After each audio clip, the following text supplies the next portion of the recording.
Good evening, everyone, and welcome. I call to order this regular meeting of the Scottsdale Unified School District Governing Board. The date is November 13th, 2018, and the time is 5:02. Please stand for the Pledge of Allegiance. Board Member Hartman, will you lead us? I pledge allegiance to the flag of the United States of America and to the republic for which it stands, one nation, under God, indivisible, with liberty and justice for all. All right, we will have a roll call starting from my far right.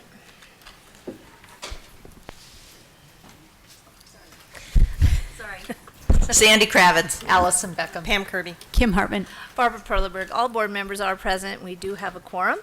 We'll start off with our agenda item 3, approval of the agenda. Are there any requests to amend the agenda?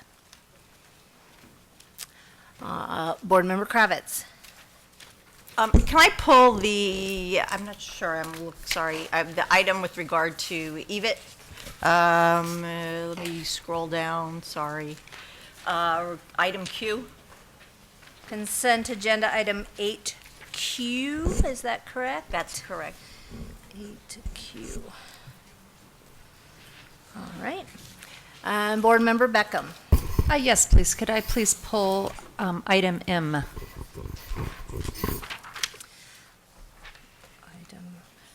Consent agenda item 8M, approve the revisions of Governing Board Policy FEE, correct?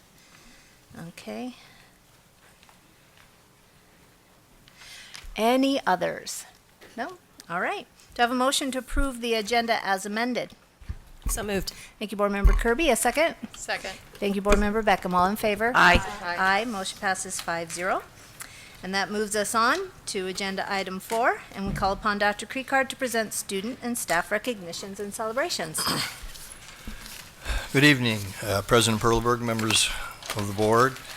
We have 3 celebrations to share with you this afternoon, and the first one is Anasazi Elementary School, and I'd like to call on Assistant Superintendent for Elementary Education, Dr. Hagegat.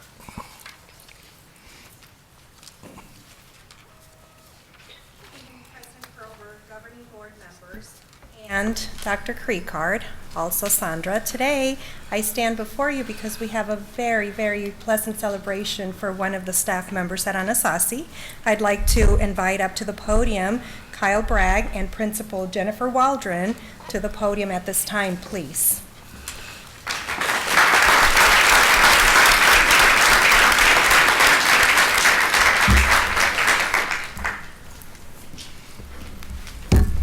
Good afternoon, governing board members, Dr. Creekard and Sandra. What it takes to be an outstanding physical education teacher. That's maybe something you may not have given much thought to before tonight. Anasazi's Kyle Bragg exemplifies just that. So much so that he has been named Arizona's Elementary Physical Education Teacher of the Year. Wow.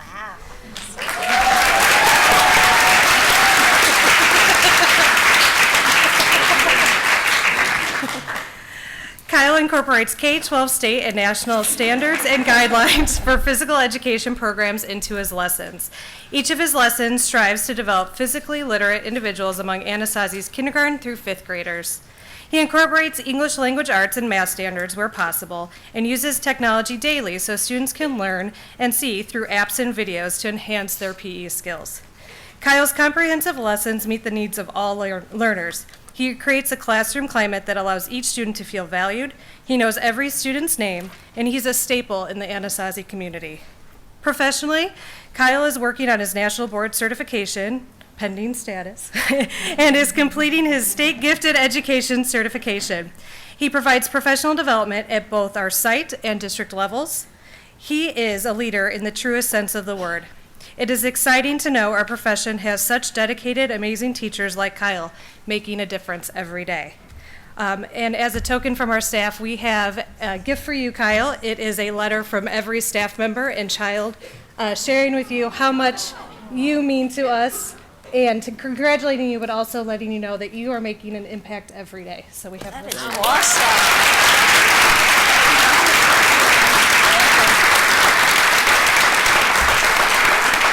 It's awfully heavy. So please join me once again in congratulating Anasazi's Kyle Bragg for being Arizona PE Teacher of the Year.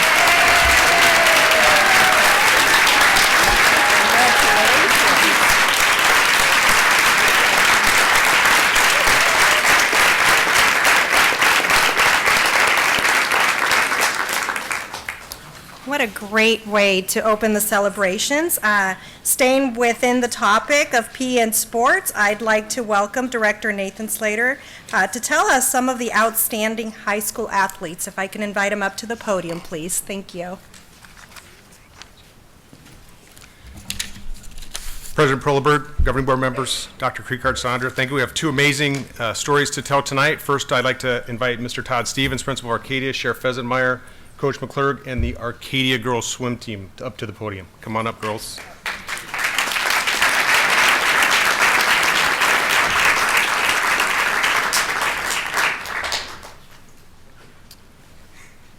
Coach McClurg is bringing up the well-deserved state championship for the Arcadia girls Division II state championship that they won last week over at Skyline Aquatic Center.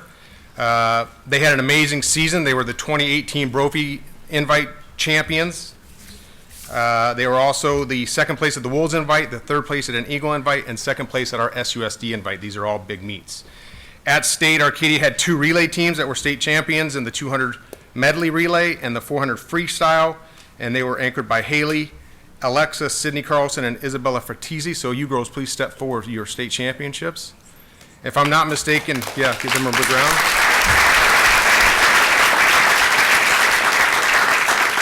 Sydney's going on to Alabama, correct? To swim. Isabel is going to Columbia, correct, to swim? Is that? And Alexa's going to Idaho.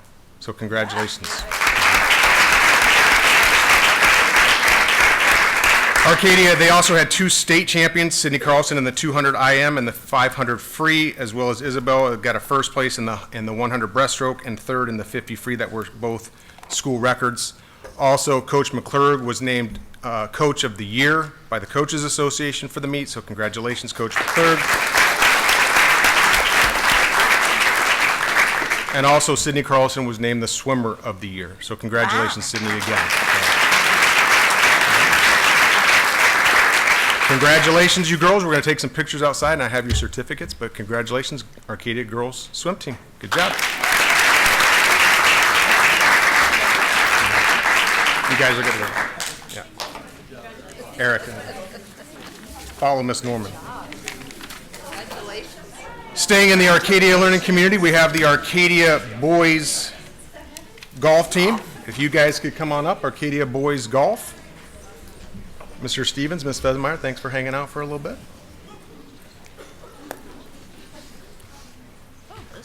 Big congratulations to Coach Jason Jones. In his first year, Arcadia won the Division II state championship in boys golf. So they are the repeat state champions. You guys were here last year as well. Congratulations. They had a great season as well. They were the 2018 Brophy Invite champions, the two-time Dobson Classic champion, which is a huge golf tournament here in the Valley, and they've been multi-year sectional champions. Sophomore Gavin Aurelia, he's here. Step forward, Gavin. He's verbally committed to play golf at USC. Senior Chaz Aurelia, he's here. He's actually committed to play next year at UCLA. And Tucker Clark, ironically enough, can't be here today. He was the state champion in Division II, and he's at home right now because he's studying for a math test, but he's verbally committed to play golf at Notre Dame. Wow.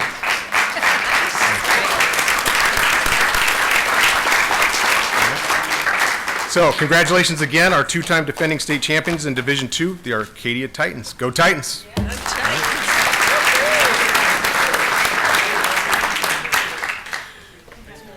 Congratulations. Congratulations.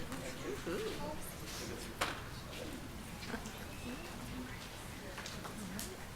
that wrap that up? Okay, great. Thank you very much. We will move on to our next agenda item and call upon Dr. Krieghardt to present the superintendent's comments. Thank you, President Perleberg, members of the board. Also, thank you again to Arcadia and for Mr. Bragg.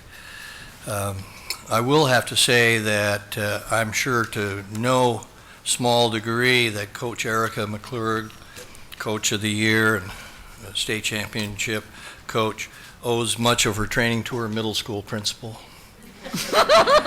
That's me.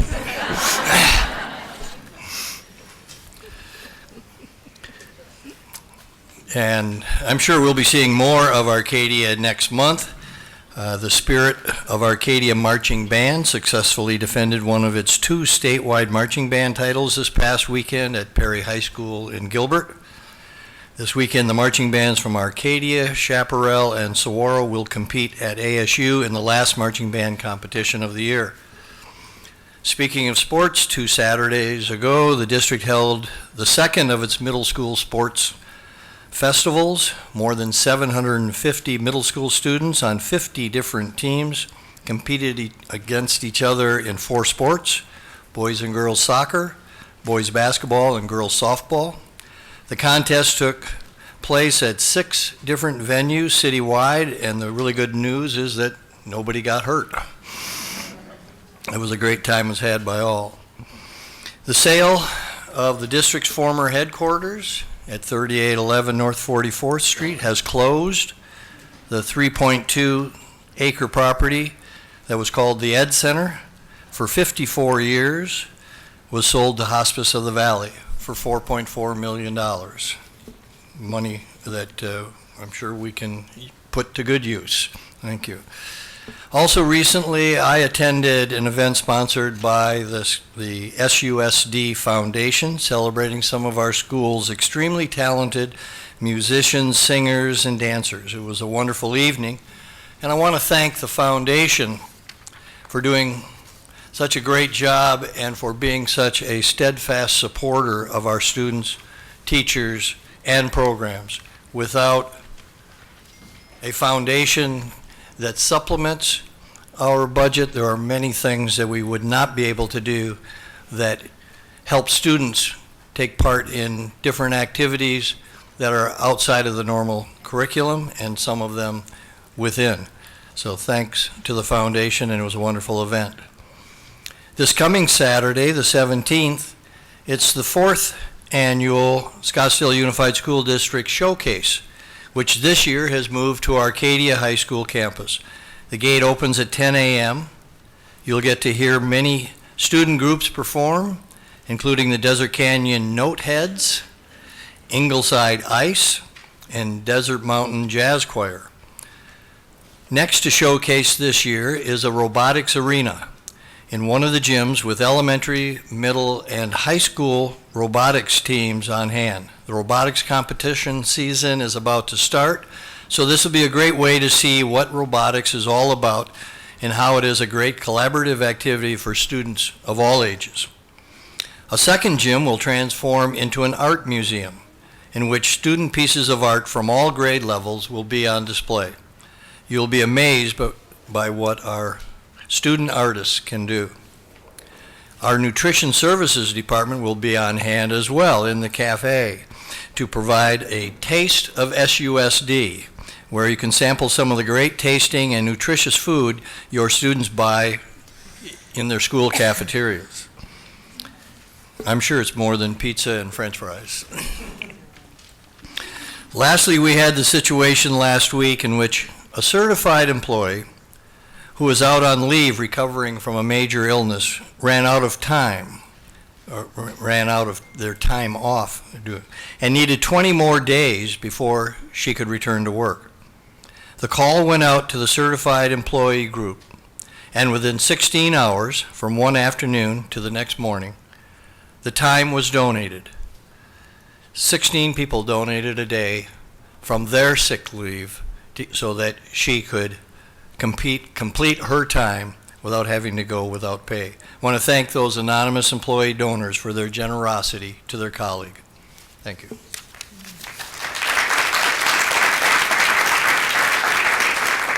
Thank you, Dr. Krikard. We'll move on to our first information discussion item, Agenda Item 6A, update on the Coronado Success Initiative Plan.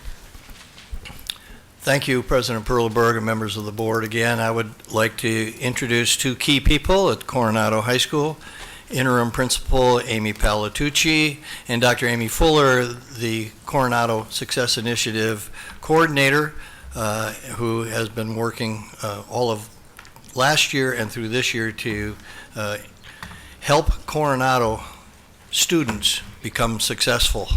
And we have been asked to present an academic turnaround plan for Coronado High School. I just want to let everybody know that tonight we were talking about Coronado Success Initiative, but we have expanded this at the beginning of this school year to include all of the Coronado complex schools, and so there will be more coming on that later. But thank you, Amy and Amy.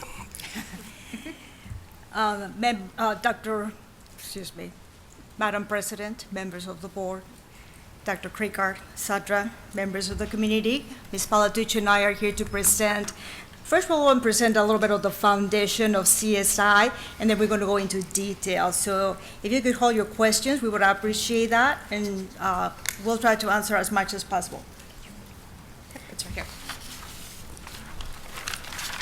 So, as a quick review, in January 21st, 2017, about 161 people, including students, parents, and teachers, met together at ASU SkySong. And after being in different teams, they identified 3 areas of focus. One of them, student-centered approaches to define Coronado High School challenges, and that how would Coronado Success Initiative address those challenges. The challenges were many, and this is not like a manual where you open to a certain page and there they are. You have to identify them, and as we identify them, we found more and more and more. But 3 of them stood up at that time. One of them was our 4-year graduation rate, which was 73% on 2015-2016. Another was AC Merit Math overall percent passing over time of 10%, again, same years, 2015-2016. And then ELA, AC Merit ELA, with a passing rate over time of 14%. So, thank you. Technology is not my forte. When Coronado Success Initiative started, some things improved, and some things is exactly right. And not everything is going to improve automatically. So in 2017-2018, the graduation rate increased, and we're going to show you how it increased periodically by 4 or 5% per year. So this is just the overall, 2017-2018. Also, the math went up to 18% passing over time, and so did ELA, 15%. And actually, we went down 1% at that time.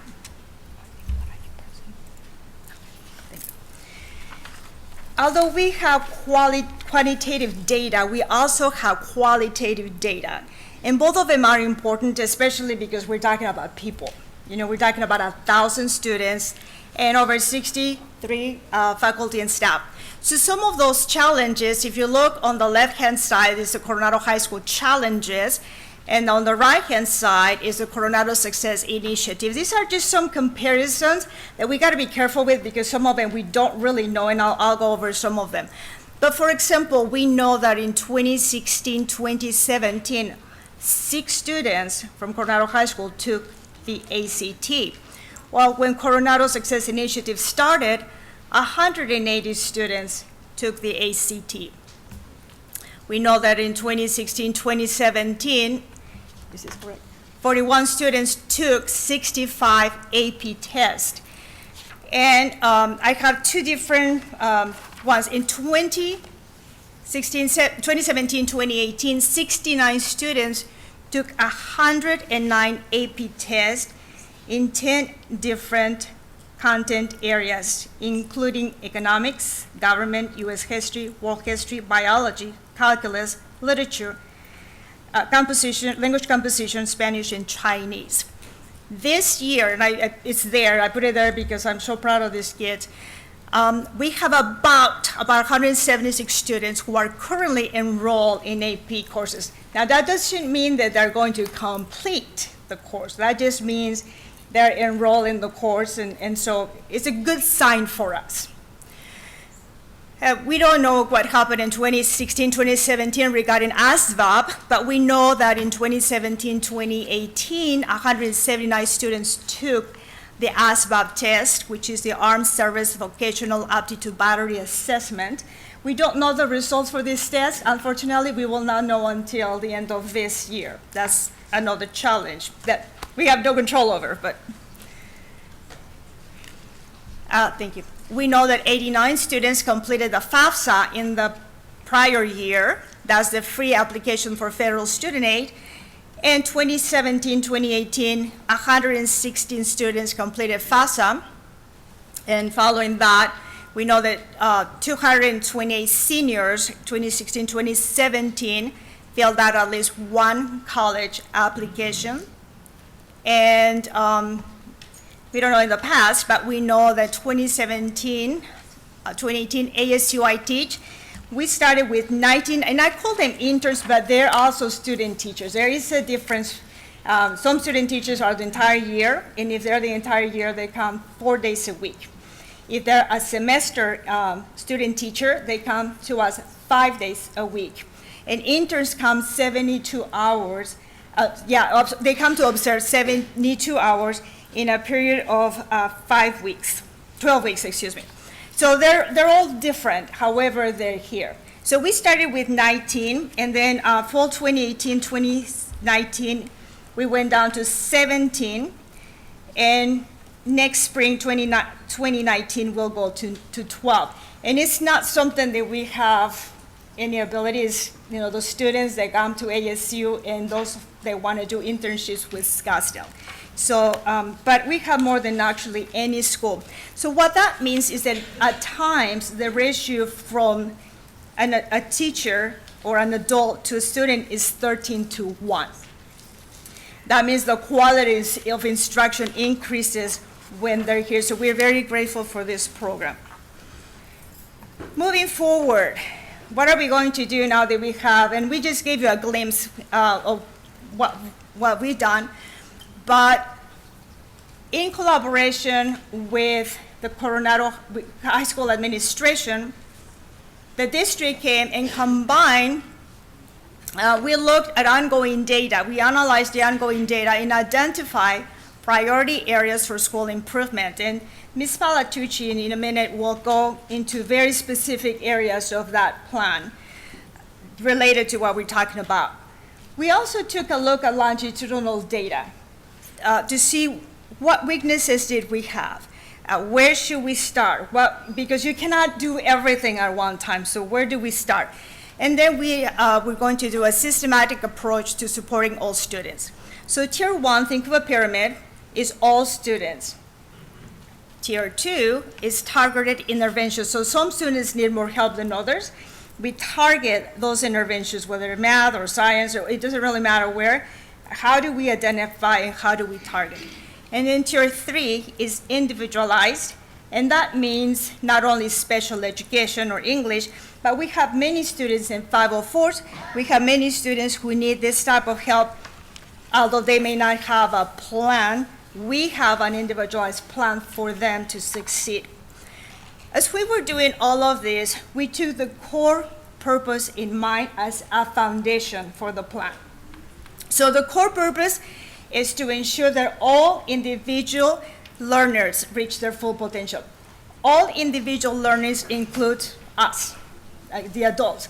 And so we want to make sure what areas can we improve on, what areas are we good at that we can help and support. And that's for all of our faculty and staff. We also took into account the core values, which are student-focused, responsive, humble, and growth-minded. So those were very important things for us. And last but not least, the strategic anchors, which is student-focused, accountability, and courage. See my reference for that? I will go over a little bit of these details, going back to the academics, so you can understand what our target is and why we have this percentage targeted. So AC merit, English language arts. Kendra, I just want to add, this is, you guys had a chance to see it on Thursday, the data presented like this in this matrices, so this is just our data specific to Coronado. Thank you, thank you. So in 2015-2016 for English language arts, Coronado had a 14%. Then in 2016-2017, it went up 2% to 16%. In 2017-2018, it went down to 15%. And our target is 50% of the 15, which is the 23%. Now you may think this is a low goal. However, we try to look for SMART goals, something that has to be specific, measurable, attainable, realistic, and timely. And for us to start really succeeding, we cannot start with 90%. Now, we expect to exceed these expectations, but we also want to make sure that we are reasonable with what we're asking our teachers and our students to do. For AC Merit Math, 2015-2016, it was 10%. Then we went up to 17%, went up 1% more to 18%. And again, our target goal is 27%, which is 50% of 18. AIM Science overall percent passing over time in 2015-2016 was 23%. Then it went down to 22, down to 15. And our target is 50% of that will be 23. Now, look at the cohorts. The Arizona Merit English Language Arts average student growth percentile is the cohort.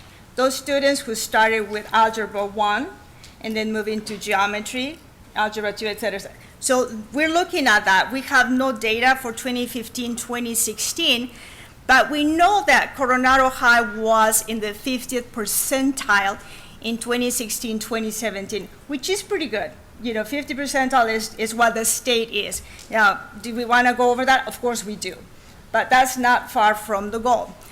However, in 2017-2018, we went down. We decreased to 35%. We want to be able to go back to at least the 50 percentile. With a math average student growth percentile, again, we're talking about cohorts. In 2016-2017, we started with 47. Coronado was at the 47th percentile, then went up to the 52, and we want to increase to the 57. So, it's like you think baby steps, but we want to make sure they're attainable and that we can do what we said we can do. We talk about the four-year graduation rate over time. And I just wanted to make sure that we know all of this because many of the people in the past had a lot to do with this. CSI is not magic. We didn't come with Wong and fix every problem. People were working on it. And so we want to show you that. In 2015-2016, Coronado graduation rate over time was 70. I'm just going to say 73. I'm going to round these numbers to the highest. And then we went to 78% in 2016-2017, and then in 2017-2018 to 83. So our target is 87, which is 50% of the 82 or 83. So we're getting there, little by little. AC Merit Algebra 1, this is the percent passing over time. In 2015-2016, we had 9%, went up to 20%, went up to 26%. Our target is 39, again, is 50% of the 26. Our percentage of high school students taking at least one rigorous course over time, like AP, honors, dual enrollment, those type of more difficult courses, went from 29% in 2015-2016 to 34% in 2016-2017 to 39% in 2017-2018. And our target is 40, and you're going to think, so you just want to go 1%. No, we don't. But in order for us to do dual enrollment, our teachers need to be college certified. If our teachers are not college certified, our students do not get the college credits. So looking into that, we were careful with the percentage. Right now, we're doing a big push on dual enrollment and concurrent enrollment so our students can get those rigorous courses. As I show you, currently we have 176 AP students taking it. So we're doing a big push for them to do this, but we don't know how successful we can be. So we're going to be cautious on that. I personally, professionally expect that that number will go up. All of them, actually. Percent of ninth graders, this is the freshmen for us, achieving 5.5 credits over time, and 5.5 is full-time for us. It's actually pretty good. In 2015, 2016, it was 94%. We went up to 97%. 2017, 2018 went down to 91. We want to bring it up to 97%. So again, these are our freshmen achieving the full-time credits, the 5.5. Right, so when they finish, they're on track to graduate when they finish their freshman year. We don't want them to be behind. The national and state academic goals. AC Merit, English Language Arts, grade 11% passing over time. We went from 19% in 2015, 2016 to 13. We went down to 13% and then down again to 9%. We want to bring it at least 50% on the 9, which will be 14%. Now, one thing that I want to explain to you about the juniors, this is when CSI started. And we believe that prior to that, the rigor wasn't there. In fact, we don't believe we know because the data shows that. And so it was evident that we will see a decline. And we also have students, and I think I told you, if you remember my first presentation with Dr. Cecilia Johnson, we told you that we had identified students who had no math credits, remember? We still have that, because you don't automatically count. That doesn't mean they never took math, that just means they did not pass math. So we still have those students to carry forward that are juniors and seniors right now. So once we finalize working with those kids, the rates will be better, but we have to be cautious again until this rolls out better. This is why the freshman year was so important, because from now on, you just need to pay attention to what we're doing. Not that they were not paying attention, but more attention. So Algebra 2 is difficult. We went from 14% in 2015 to 16% to 9%, and our goal, again, is 14%, which is 50% of the 9%. Our percentage of students getting 3 or higher on AP placement test over time. So at 3, you will pass the AP.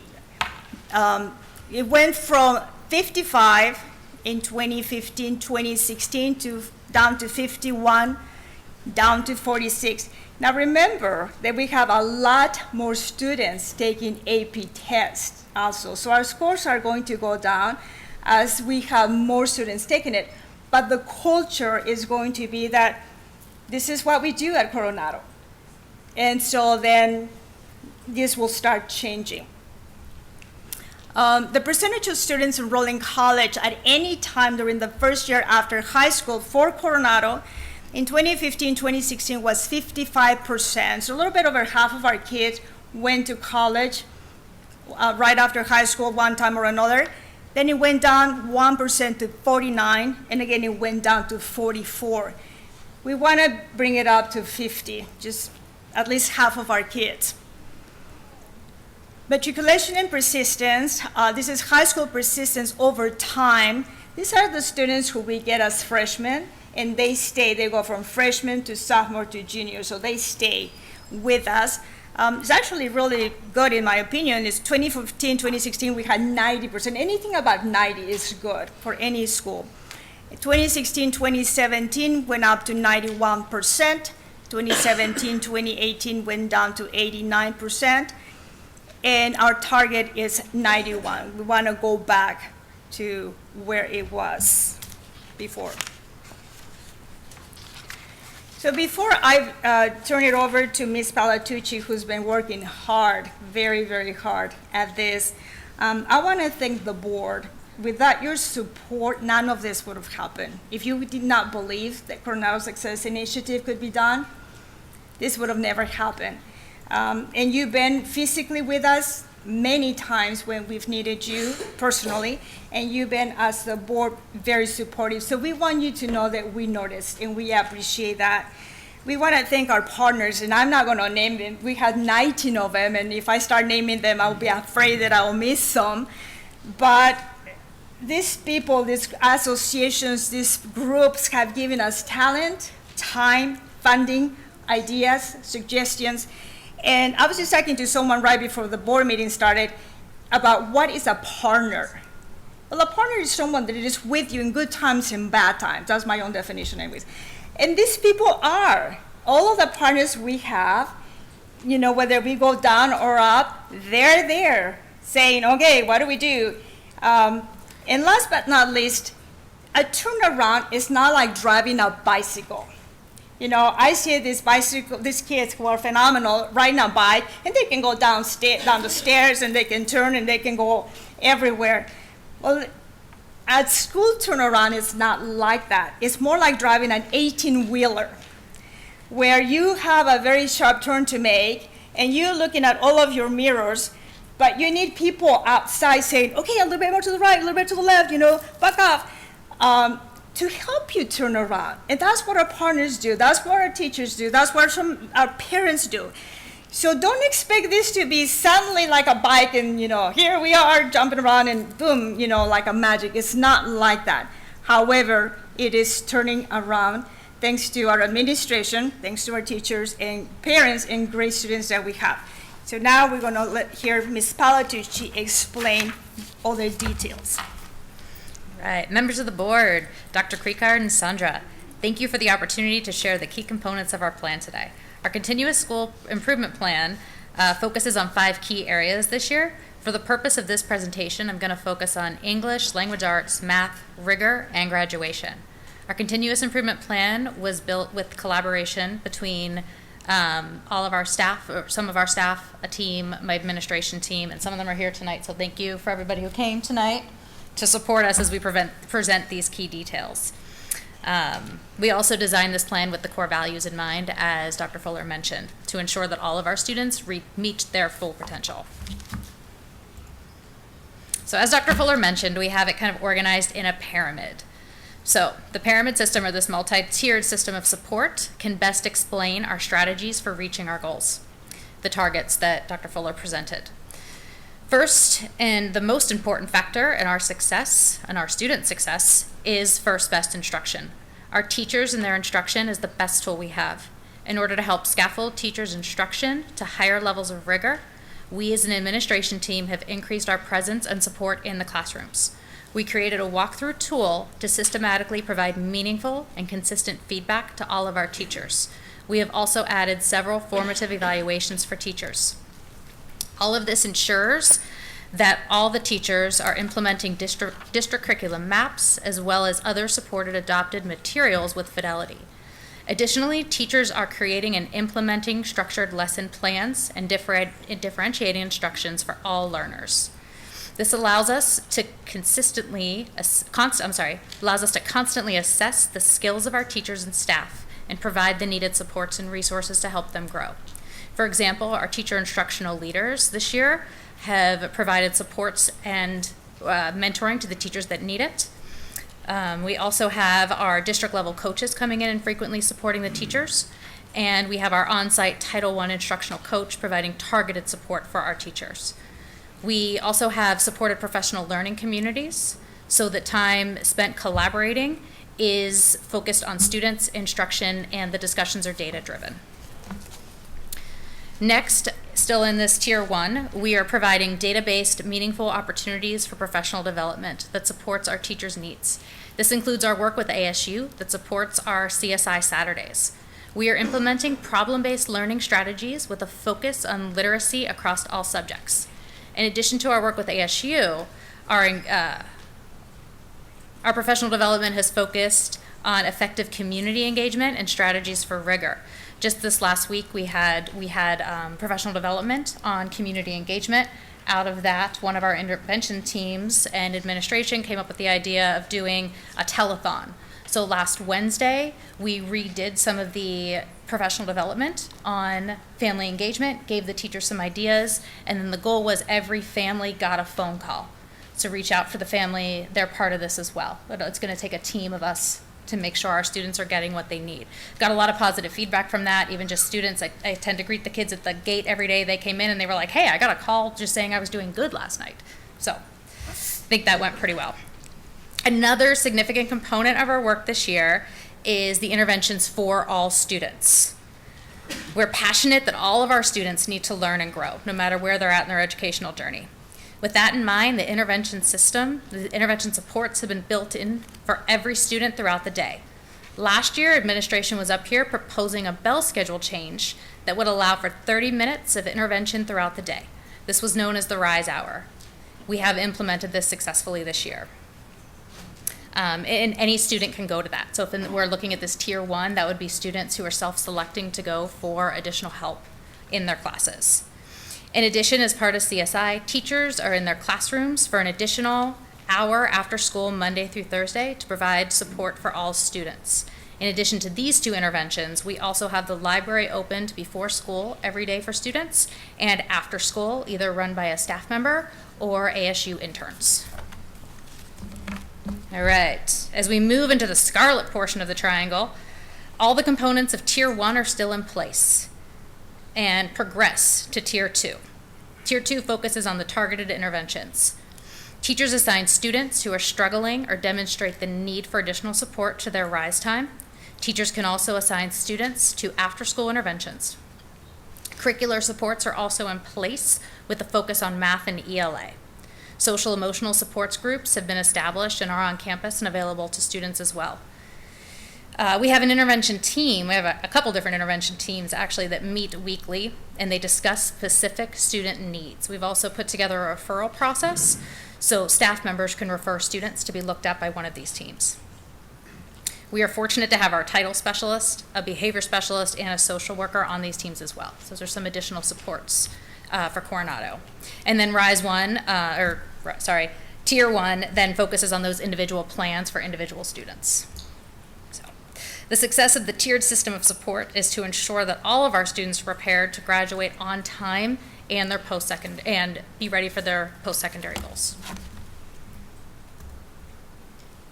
Right, graduation rates. This is the trend over time as well as our target that Dr. Fuller mentioned earlier. A celebration is that our graduation rates have increased for the past few years.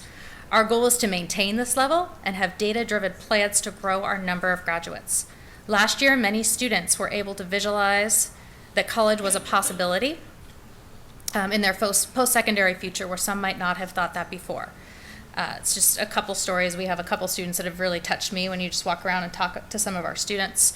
We have one student who's enrolled in the ACE program. The ACE program is where we work with SCC and they take college courses in high school. The student is very excited because he's the first in his family to graduate from high school, let alone he's going to graduate with credits and go on to college.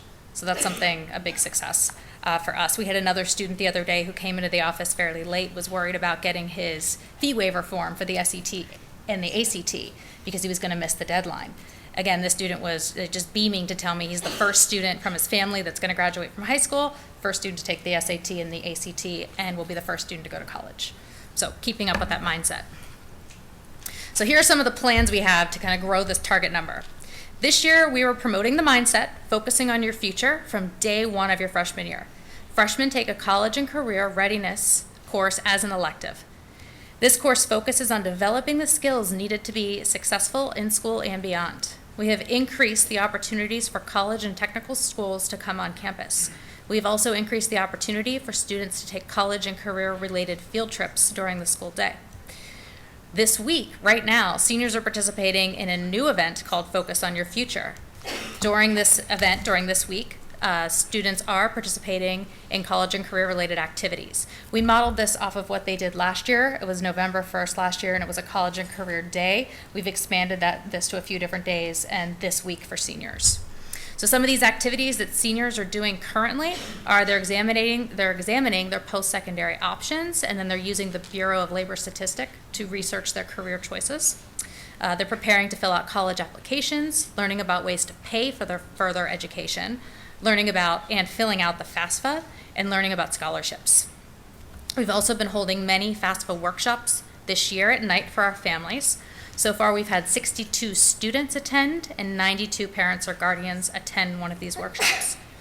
Our next workshop will be January 30th. For anybody listening who is interested, next one will be January 30th. We also spend time celebrating our dons. We're trying to celebrate all the accomplishments that we see this year. Later this week, we're going to have our Minds in Motion ceremony. That'll be Thursday, where we'll be honoring 167 dons for their academic successes to date. We also have a quarterly celebration called Excellent in Spirit and Pride to celebrate our student successes, and this is a lunchtime event to celebrate. At this time, as Dr. Fuller said, I just wanted to thank a couple of our groups that have really made a difference. Some of the groups that have worked really closely with me since I took over are the Coronado Foundation for the Future, Scottsdale Charros, BUS, and SUSD Foundation, and many of our Don alumni. We have a really strong community of people that want to support. Many of our alumni come and volunteer on campus, donate items, and donate their time. So we're really grateful for everybody that helps. And thank you to anybody I overlooked. Oh, you still have next steps. All right, sorry. All right, so I feel confident in the work we've been doing so far this year. I feel confident with the momentum that's been started and that we're continuing with. Here's some of the next steps we are working on. So as a team, we're approaching data honestly as a source of organic representation of time. These results are just a snapshot of Coronado at any given time and not representative of any one entity at Coronado. We all need each other, and we all need to rise as one for our students. We will continue to use data as a tool to guide our path and our trajectory. We're going to create and maintain a symbiotic relationship with our feeder schools, as Dr. Fuller mentioned, or Dr. Creekard mentioned. I think that's really helpful for all of us to kind of get together. I was actually at Tonalia today. We did the walkthroughs, which was great. Thank you, Dr. Perninsky. So that way we can all support our students through their K-12 journey. One of our primary goals is to retain our teachers, and through support and through the mentoring we're doing. When additional teachers are needed, we're hoping to build our relationship with human resources so we can actively refine the current systems to attract some of the best, most qualified individuals. All right, so thank you for your time, and with that, we'll take questions. Thank you very much. Let's see here. Board Member Kirby. Thank you. So, a couple of questions for Ms. Fuller. When we first rolled CSI, we had our teachers on a different contract because they were working outside of the contract that the rest of the district was working on. I don't remember exactly how many more hours they were expected to work per month or on weekends after school. Are the teachers still working the same amount of time that they were when we rolled this initiative with the new contract for CSI? May I answer that? Please. So Ms. Palatucci has done an incredible job regarding this area as far as holding not just accountability, but documentation. So in the past, teachers documented what they did, and yes, the addendum was there. This year, not only the teachers document, but Ms. Palatucci and the administration go around and they write if the teachers are there complying with the addendum for areas that they had committed to do. So the short answer is yes, but I just wanted you to know how it's been implemented and done in a better way. If I can add, though, there actually was not a contract. They had their It was an teaching addendum. contract. There was not an addendum contract, and there has not been one for this school year. Right? Well, maybe not in writing in the contract, but I know that it was verbalized, and I know that it was a commitment. We got to understand this better. So there was never an addendum for the teachers. To my understanding, the teachers were going to get paid an additional, help me, They stipend. did. And they did. Yeah, Yes, they did. And they did get the They payment, got the payment. but there was not an addendum. There was Contra- nothing written down that said, which the addendums that I'm used to is where you said, and we do addendums all the time. If they're going to work over the contract hours, then we do an addendum and say you're getting paid $500 to do this, or however much money. We could not find, correct? We So- could not find any document that actually said that regarding the addendum for CSI. So in this year, what we did is, Mr. Gilmore had worked on a document to have them commit to. What I did when I came in is revamped that document with my expectations, met with what we did last year, and teachers got that at the beginning of the school year. So those are the expectations I've held them to, and it's a Word document.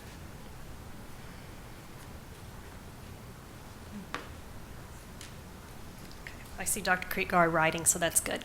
Okay, I'll let that go. I'm disappointed.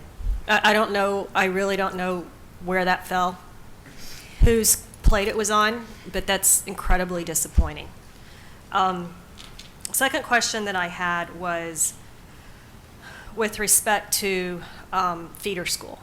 So, when I first got on the board, we had our high school principals presented at a board meeting and pleaded with us to ensure that the incoming freshmen were meeting standards.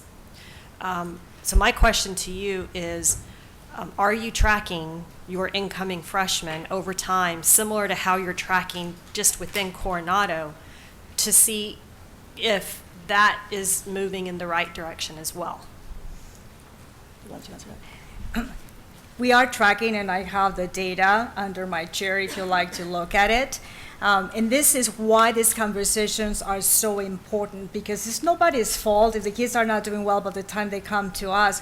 But an understanding needs to be there that in 4 years we can't do miracles. So if the kids are doing law, for example, in Algebra 1, which is actually the case, then it's very difficult for us to get them up and going not only on Algebra 1, but geometry, Algebra 2, and any other math course that they need. And so that's one of our struggles. But these conversations we're having, these curriculum alignments are very, very important. The teachers have been very positive about them. They've been able to understand where we're coming from. We have been able to understand where they're coming from. And it's not just like a kumbaya kind of thing. We looked at the data and we said, okay, what can we improve on?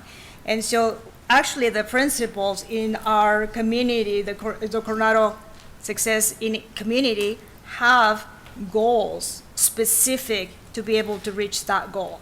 So are we trending in the right direction on Algebra 1? Yes, we are. So the students are coming prepared. Well, they will come more prepared. But are we trending in the right direction with your incoming freshmen on Algebra 1, that they started here, and are we trending up? Are we flat? Are we trending down? Right now, it looks like it's not going up, but after several talks with collaboration, again, with the district, we are now pointing in the right direction. So I don't have the data in front of me, but I will say the principals we've been meeting, it feels like once a week, and kind of collaborating on what needs need to be met, how do we do that? I know I had the pleasure of seeing Dr. Perninsky's campus today, and one thing he's working on has implemented an accelerated math program, which is helping with that. Again, I don't have the data in front of me, but I was excited to see that today, that there is an accelerated math program going on at Tanalea to help with that trajectory. Okay, and then one last question. Can you describe the college and career readiness course that the ninth graders are taking? What is that? So it is a course that focuses on everything from study strategy skills to how to be successful to exploring your career. Okay. And then so- bringing in guest speakers as well to help with that. Okay, organizational skills, that kind of Correct. thing. That's something that Dr. Creekgar, I'd like for us to pay some close attention to see the impact that has, because over the years I've talked to families who wish we offered something like that in middle school. So maybe this is a good pilot, get some learnings, because we never to my knowledge, we never really focus on teaching students how to study. You know, the note-taking, organizational skills, it's inherent maybe within different classes, but there are many schools out there that actually dedicate time to that. So, and I personally think middle school is the place to do it, because that's where the habits get developed. And we actually had a program that did that, not universally. It was at certain schools that was discontinued with the idea that we could do it ourselves rather than have a program where there was a lot of training involved. And that hasn't been as successful as the program called AVID that we did have in the district. And actually, Dr. Hagegot and I have talked about where would be a good place if we restarted that. It's a nationally known, very successful program. Great, thank you. So I made myself a note to send, I'll send it to Sandra and she can send it out. I'd be happy to send you the syllabus for that course as well as some sample lessons so you can kind of see that. And then you guys are always welcome at Coronado too if anybody wants to come out. If I may add a comment, with the conversations we're having with the other schools, one of the most important things that is coming up is the language, the commonality of the language. So whatever they use for discipline in the middle school, we're trying to use the same thing. So we are actually really combining efforts to make sure that by the time the kids come to the high school, they know what they need and they know how to behave and everything. And I'm happy to tell you that our freshman class this year is very, very good from what I've heard, right? I mean, they are being better prepared, not only academically. I just don't have enough data because they just started. We don't even have one semester. But, yeah, they're good. Board Member Hartman.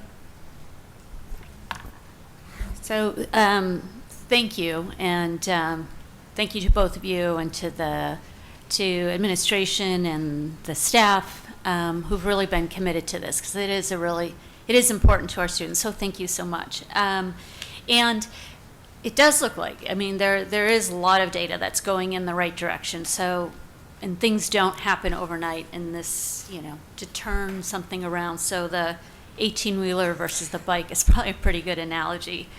I'm definitely supportive of continuing to support this initiative. I do just have a couple of questions because it's just me trying to seek to understand. And it was very high level. So I'm wondering if you could maybe provide an example, like around, for example, if we said ELA, let's just use ELA. In 16, we were at 14%. Or 15, 16, we were 14%. In school year 18, we're at 15%. So we went from 14 to 15, okay? And that compares to an SUSD average of 41%. And really a high school high performance, at least in our district, of 54%. So can you get a little more granular as to what's the plan? I recognize it doesn't happen overnight, but how do we get from 15% to 41% at a minimum? And how long does that take? And what does that plan kind of look like to get there? So one of the things that has happened when we talk about recognizing the challenges, this is like an onion. You peel one layer and you think, and then you got to peel another layer, and you peel another layer. Well, I think a lot of it, and I've said this before, has to do with administration, with our leaders. Mm-hmm. I don't think Amy's planning to go anywhere, and that's really important. It's important that we maintain, that's why she wants to keep the teachers and everything, and that we maintain focus on the direction we're going. Simple thing, we have curriculum maps that Ms. Redner and her team had done for us, but if our teachers are not using it, right, it's like going camping with no map. How are you going to get to the campground? And I'm not a camper, so I wouldn't know. But you know what I'm saying? It's extremely important to follow those maps. It's extremely important that not only we implement it, and this is another thing that Ms. Palatucci is really very good at, is ensuring that they're following that. In fact, we had a conversation, I believe today, when she was telling me that one of the teachers was not using the maps. And she said, oh, why are you using them? And the teacher said, because nobody ever taught me how. So she said, well, let's sit down and learn. That's the kind of thing that, we don't automatically know that these teachers don't know how, but now that we know, that's just one example, right? So, yeah, and I don't think it was anybody's fault. No, but no, You no. had a lot of new teachers at Coronado last year, a lot of people new to the profession, new to teaching in general, right out of college, first or second teaching job. So when we came in, I've always been a big proponent of being in the classroom as an administrator. So we increased walkthroughs. We're in the classrooms every week. My goal is to be in my classrooms every week and to be in every classroom each quarter. And then to do formative assessments. So as you know, we do the summative assessments at the end of the year on our teachers. We've built in a formative that everybody has pretty much gotten. Our goal is to finish by November 1st. What that does is it allows us to really have a coaching conference with every teacher and identify some of those needs that they might have in the classroom.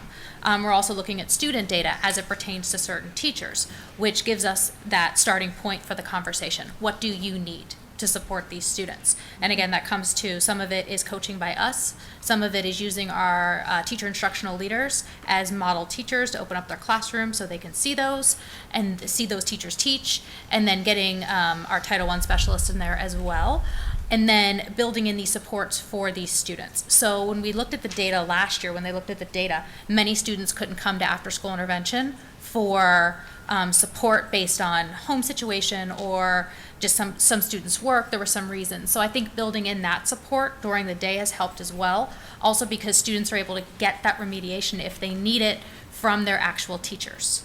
So it's my teacher assigning them that, gives them that extra time. So I think those are two key strategies, is focusing on what is going on in the classroom, how do we support our teachers, how do we get them what they need, and then also looking at those individual kids to help them grow. So if I may add to that, best practices are important. But if they don't know how to read the curriculum, that is one of the best practices. So that is one thing that Ms. Palatucci has or very, very strongly mentioned on her SIP, her continuous improvement plan, is best practices. And not only the talking about it, but the doing. So you're asking, how do we do that? That's one way. It's a very good way to do it. Obviously, the interventions and these things. How long does it take? How long does it take to turn this 18-wheeler? I would tell you that because, and I told you last year that we had a few problems with some juniors regarding credits, and we still do, because this isn't magic. Once that generation passes, it should be about 3 years where you can see more improvement. And then 5 years, I would say, where you can see, Dr. Cricker, you agree? Where you can see more, definitely, a set of data that is comparable to the other sister schools. And that's why we started this year with the complex approach that is very intentional, purposeful, regular meetings.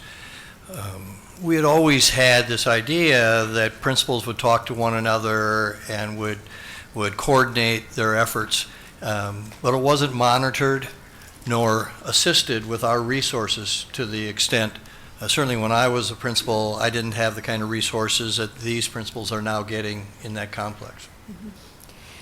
Right. So, And just a second, some really good momentum happened last year. So I think coming in, we're building on that as well. So I do think we're going to see scores goes up sooner rather than later. that's great. So just 2 comments, recommendations in terms of continuing this path. I think continuing to help us understand at a more granular level exactly what you need to do and how we can support you doing it would be helpful. I think what I just heard you say, that those curriculum maps really were kind of a foundational must-have starting point, and everybody needs to be on that same page to really kind of move this needle, which takes some time. If we think that those, if our staff needs to understand, not only understand, but practice those curriculum maps, that's a great example of something that probably should be documented on that addendum, because if that's baseline, must have, get every teacher on the same page on what they need to teach when, in what subject, I would think that would be kind of starter quite frankly. I mean, it's probably beyond that on the addendum, but we've got to start there. So to the extent we can get more granular, I think that is really helpful. So what does that mean? And to that point, I mean, if it is a focus of 5+ years, once again, keeping, your eyes on the horizon and where we want to go, I do think it's great that we have an 18-19 goal, but I think it would be great to have, what is our 5-year goal? And if the 5-year goal is at least at a minimum of what an SUSD average is, which is 41% in ELA and 52% in math, then I can't imagine why that wouldn't be a minimum for Coronado. I realize we're not there today, but our kids in Coronado should be every bit as successful as our kids in, every school in our district. So I really encourage us to kind of look at that as a measurement. Just one real general question I have, and I realize this isn't necessarily unique to Coronado, although the numbers kind of are a little bit startling sometimes.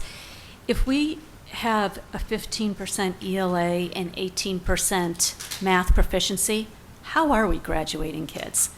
I mean, are we just pushing them through? It just doesn't feels uncomfortable. Madam President, members of the board, Dr. Cricket, remember that you're only looking at one thing. You're only looking at the AC merit. The AC merit is not like the god of the test, totally the opposite. They keep moving their target, and we try to aim to it. And then I believe it's going to be here one more year, and they're going to discontinue, and then the district will have to choose something else. I think they call it a menu of assessments. Mm-hmm. So if we just look at one assessment, we're lost. Yeah.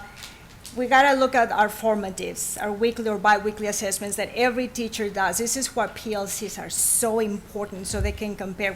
We got to look at our benchmarks that they have to do with curriculum maps.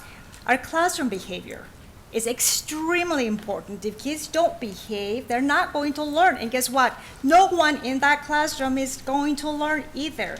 So, I mean, we're talking about minute little things that are very important for the success of that. So how are they graduating? Well, AC merit doesn't test everything. Our ACTs are a little better. Are there any comparable to the other sister schools? No. But remember that we tested 180 kids this past year. So as we do that, they will be able to. Another thing, one of our best, we have a good math program in Coronado, and one of the teachers told me that some of her best students don't speak English. So when they do the AC merit and there's problems, written problems, they don't know how to answer. However, when they're with her and she explains it to them, they're some of the top kids. Well, AC merit doesn't count for that. So we try to look at everything. AC merit is one measurement, our own measurements. Ms. Palatucci talked about the longitudinal and the short, and we look at all of those things to be able to see how are they doing. That'd be great. So then just one last follow-up comment. So the year-on-year comparisons, just for the other board members in case they did or didn't notice, what those more or less were, they aligned to the SUSD 2020 strategic goals, except it was for Coronado specific.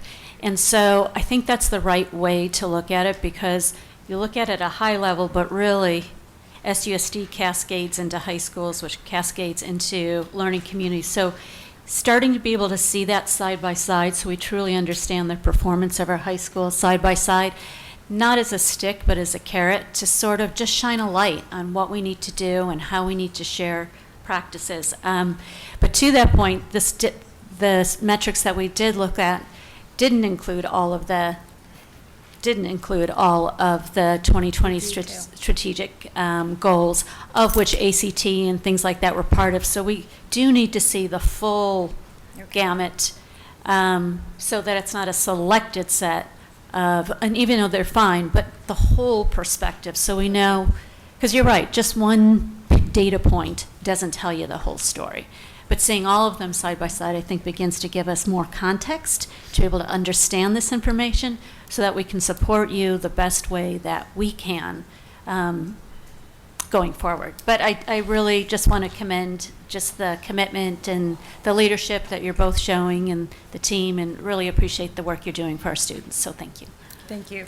And I just want to add one comment. I feel like we really stress curriculum maps, which are important, but by increasing the visibility, really we're looking at making sure everything's done with fidelity. Every program we have for intervention, curricular programs we have, the maps, making sure teachers get what they need to have the resources they need. So really it goes back to fidelity. If we're going to do it, we have to do it right. So. Board Member Beckham.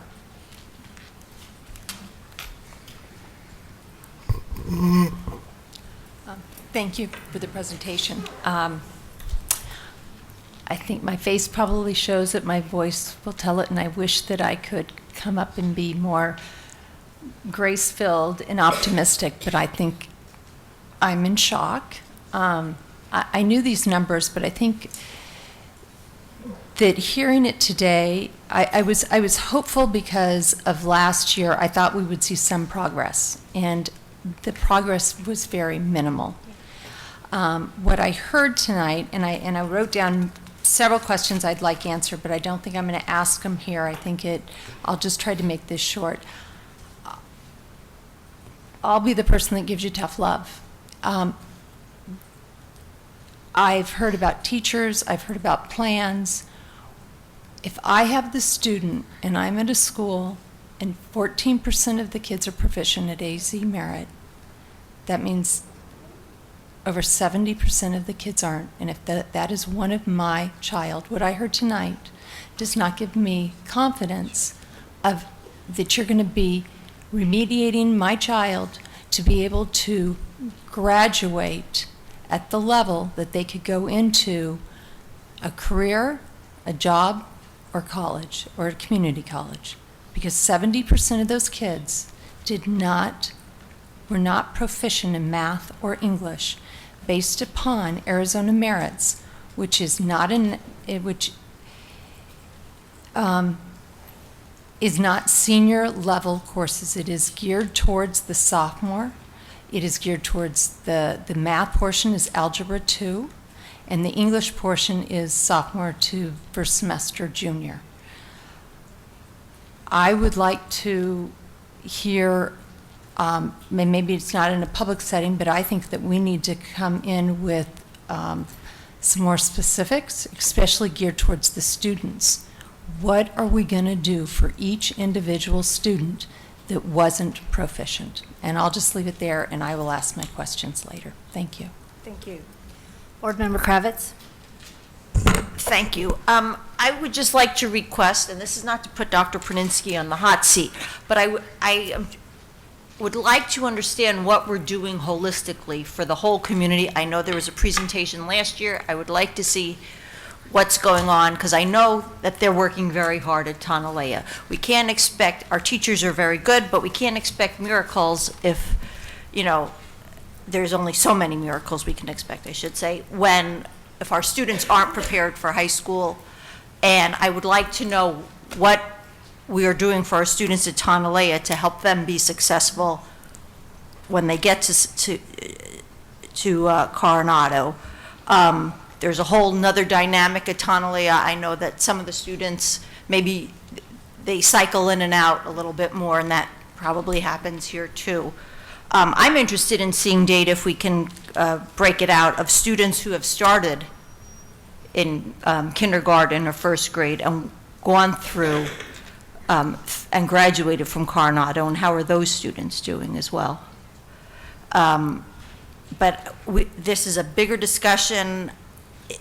There's so many variables. I mean, if you have a student who, in the elementary, if they didn't go to pre-K, if they weren't in our district in elementary school, or they were, and then their parent pulled them out and they moved somewhere and weren't in school for a year or two, and then they come back to us. I understand all that, but I just feel like we need, for those students, some interventions and identify them. So I guess I just would like a bigger, a broader discussion of what we're doing at the K-8 level over at Tonalea as well. Well, I can add a few more details with the students because we really are taking it student by student and also skill by skill, trying to figure out where the skill deficiencies are based on coursework, common formative assessments, and our benchmark skills, our benchmark results. So as I mentioned, we have a team that meets multiple teams and talks about individual students that are at risk for various reasons, and then we use the resources on campus to intervene.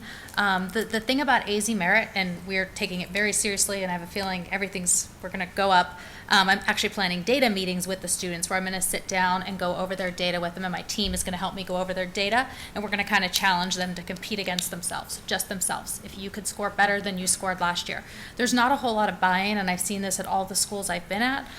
Students, some of them don't take it seriously, which is why we're going to try to campaign. We campaigned it at Arcadia last year, show off, do what you can for AZ Merit, but that is a struggle that we fight against. Another really cool program I'm proud of is we're trying to institute a mentor program. So we've started with our tier 3 kids, our kids that have multiple Fs. One of our committees, what they do is they run a report every week on the students that have multiple Fs. And then they look to how can they intervene for those students. So one thing they came up with is the activity was they put the students' names around the room, and it was during a faculty meeting. And then we challenged the staff members to go up and say who you have a connection with, who you know on that wall. And then the students who didn't have anybody who knew them, we challenged the faculty to take them on as a mentee, make a connection with them, see what's going on, see where you can intervene as a mentee. And I have some data in front of me that since we started implementing that, we had 35% of students removed from that list. So things like that. There is a lot of skill by skill, kid by kid things going on. So I'd be happy to give you more details on that. May I say something? In addition to what Ms. Palatucci said regarding data from the students that come from Coronado, we have it. We have the schools that they're coming from, and I can't remember exactly. I have it here, but I can tell you we have schools from Mesa, from John, from everywhere, including our own schools, so we know where these kids are coming from. But just looking at the schools they were coming from, they were not succeeding either. So that is part of the challenge we have. When you have the students who have not succeeded for several years, it's tough. It's not their fault, because they do have the ability to succeed. And we have seen it time after time, but it's really hard to get them off that route because they just don't believe, like Ms. Palatucci said, in themselves. And then just looking at the data, you can see that. So we believe they all can, but it's going to take a balance of interventions as well as that relationships between the adults in on the campus. Board Member Kirby. All right. I might suggest to you that the reason that the kids aren't taking AZ Merits seriously is because they will still graduate. It doesn't matter. It doesn't matter what they do on the test because it definitely appears as if we SUSDs we're passing them through. So all they care about is graduation. They may not be learning what they need to learn. I also heard tonight multiple times in the presentation and in the Q&A after, it's not their fault. And I'm not talking about the students. I'm talking about the adults. It is somebody's fault, Dr. Creekgard. Somebody has to be held accountable for these pass rates of 15%, 18%, 15%. And that was my concern with this model, is that I'm not sure who's accountable. We have a principal, we have principals at all of our schools, but we also have, I believe your title is assistant to the superintendent. I think I saw it in one of these presentations. I'm not sure where the accountability ultimately falls for the success or of this program, of the CSI initiative. Right now, it seems like the theme is it's not anyone's fault. So I challenge you, Dr. Creekgard, as you dig into this. I know you've been very busy since you came on. It seems like years ago. I think it's only been a couple months. This has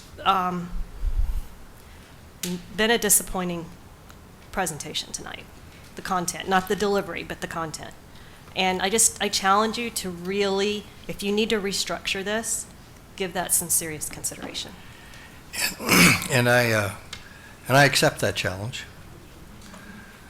When I came on, which was May, and looked at what was going on, it was very, very clear to me that Coronado would never be able to change its data if the kids coming in continued to come in without preparation, and they would always be in a hospital sense, they would always be in triage and never be able to work hard long-term with them. And that's why I assigned an administrator to work with the elementary schools, Pima, Hohokam, Yavapai, and Tonalea, K-8, so that they would be able to concentrate their efforts on the same things that Coronado is, so that there's a steady stream, and that the feeder system for Coronado would be producing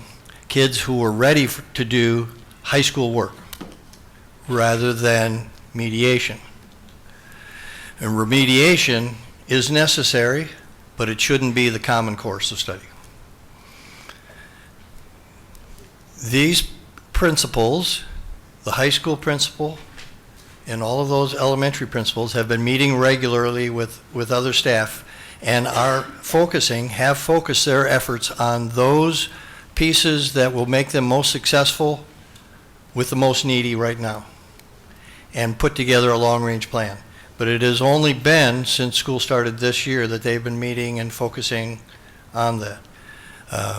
Restructuring the CSI program will certainly be something we look at this spring. I'm a firm believer that the person responsible for everything that happens on that campus is the principal. Amy Palatucci has accepted that challenge. We've talked about that times before. Dr. Fuller is a resource to her, and she takes that role very seriously, and she does a great deal of work in the community, which provides other resources for the school. But they both know that the plan goes through the principal's office, because that's the person who's held accountable for what happens. I stress again, we did not present this with rainbows and unicorns. I believe firmly, and I've said this before, I believe firmly in what Jim Collins wrote in From Good to Great, that you have to confront the brutal facts if you're going to improve. And we present to you the brutal facts, but we also presented a plan to attack those brutal facts, because this is about every kid. And I'll tell you, all of us involved in this project spend sleepless nights wondering, what can we do, because we don't seem to be making an immediate change. Long term, there will be changes with this plan that she has, that they have developed, and that the complex has developed. But we as a district are only as good as the least performing student is. And so our concentration is on helping all those students, and the Coronado students will improve. The numbers will improve. Individuals are already improving. There are some significant stories of kids who have turned their lives around because of the adults here and the plan that they have. But it does take time because it's a large system.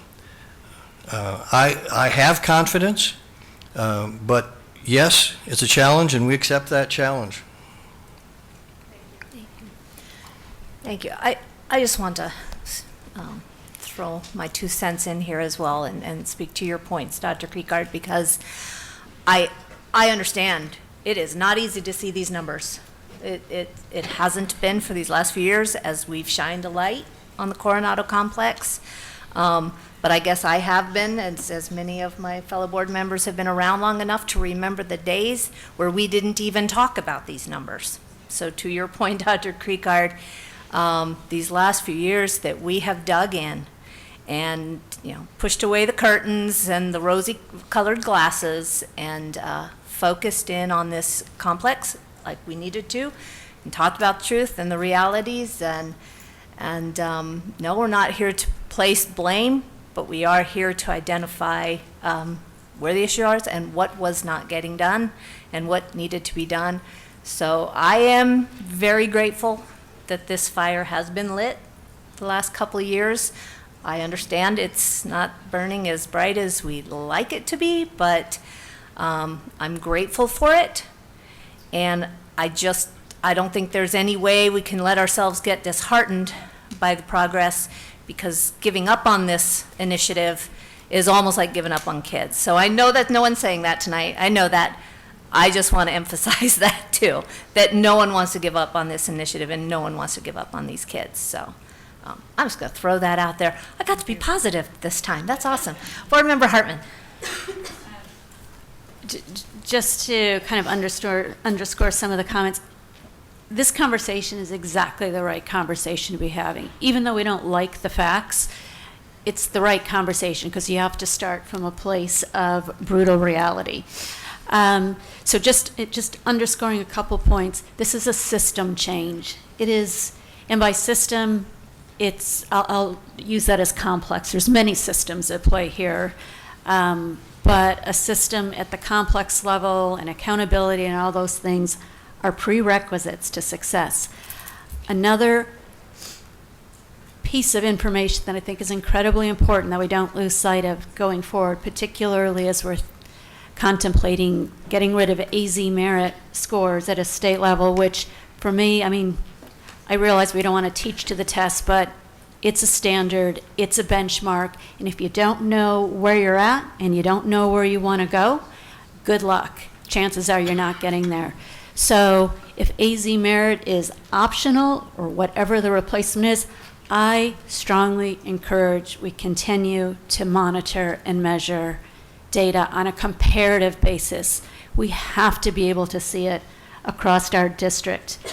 Great if we can have it the state level or national, but we need to understand it at a district level, how our complexes are comparing against each other and how they're continuing to progress year on year. So, Dr. Kriekard, I'm not sure what that looks like going forward, but people are afraid of data, and there's a lot of anti-test conversation, but hey, if you don't know how you're performing, you're not going to improve on it. So we need to continue to figure out how to do that to the best of our ability. So thank you. And thanks for the continued focus on this. May I say something else? Thank you, Madam President, members of the board, Dr. Kriekard. Regarding, I just wanted to make two clarifications. One of them is when I talk about it's not their fault, I'm only talking about the students. We have the accountability on ourselves, and that's what we are trying to change, all of us, all of the adults in this complex. But I wasn't talking about us, the adults. I was only talking about the children. The second clarification is I have looked data for the last 10 years to just regarding Coronado, and you can see a decline already. Obviously, like anything else, had anyone stopped it or something, we wouldn't be where we are, but that didn't happen. So we are here where we are, and that data is the truth. And you know, we want to be transparent to you and tell you where we are, and also tell you how we're going to fix it. And again, it's not going to be tomorrow, but you know, we're focusing on a few areas. But we have wonderful resources in this district, better than I have seen in the last 24 years of profession, in my profession now that I'm 26 years old. But anyway, so thank you all for your time. Does anybody have any more questions? I don't see any. Thank you. Thank you you. both so much. Thank you. and Happy to be in the fire. And the huge team behind you both. So thank you. All right, we'll move on.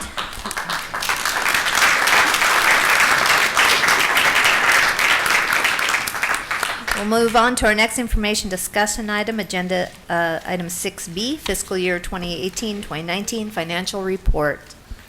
Dr. Kriekard?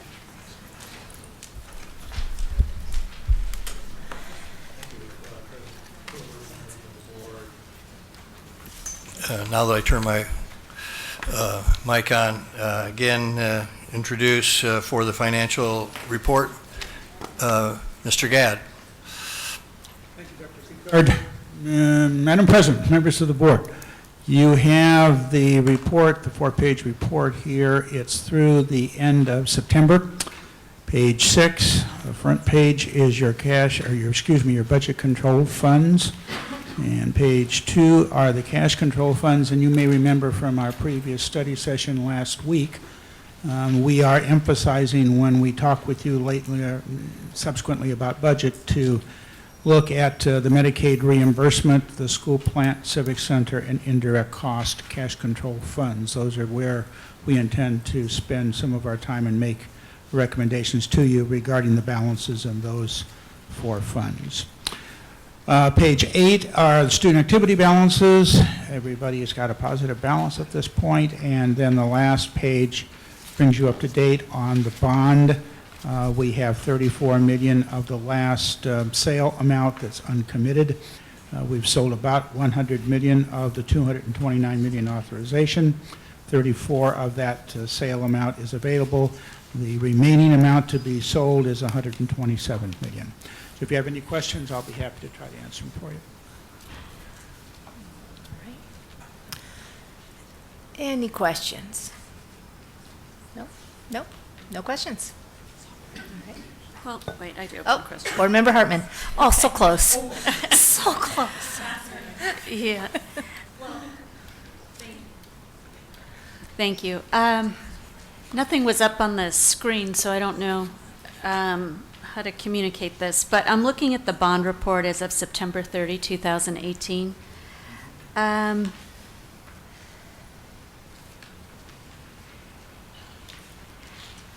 can't do the math because I don't have all the numbers in front of me, but maybe it's something you can come back at some point, is because we've looked at it this way in the past. So you look at bonds authorized, then bonds sold, then expenditures actually that have been spent, and then in 19 expenditures and encumbrances, and then you get an ending balance. What I guess I'd like to understand, or think this board probably needs to understand, is so if you divide that by number of projects, what are we looking at? With interest and building costs increasing, what is the average cost per building? Are we on target to be able to meet it with the bond?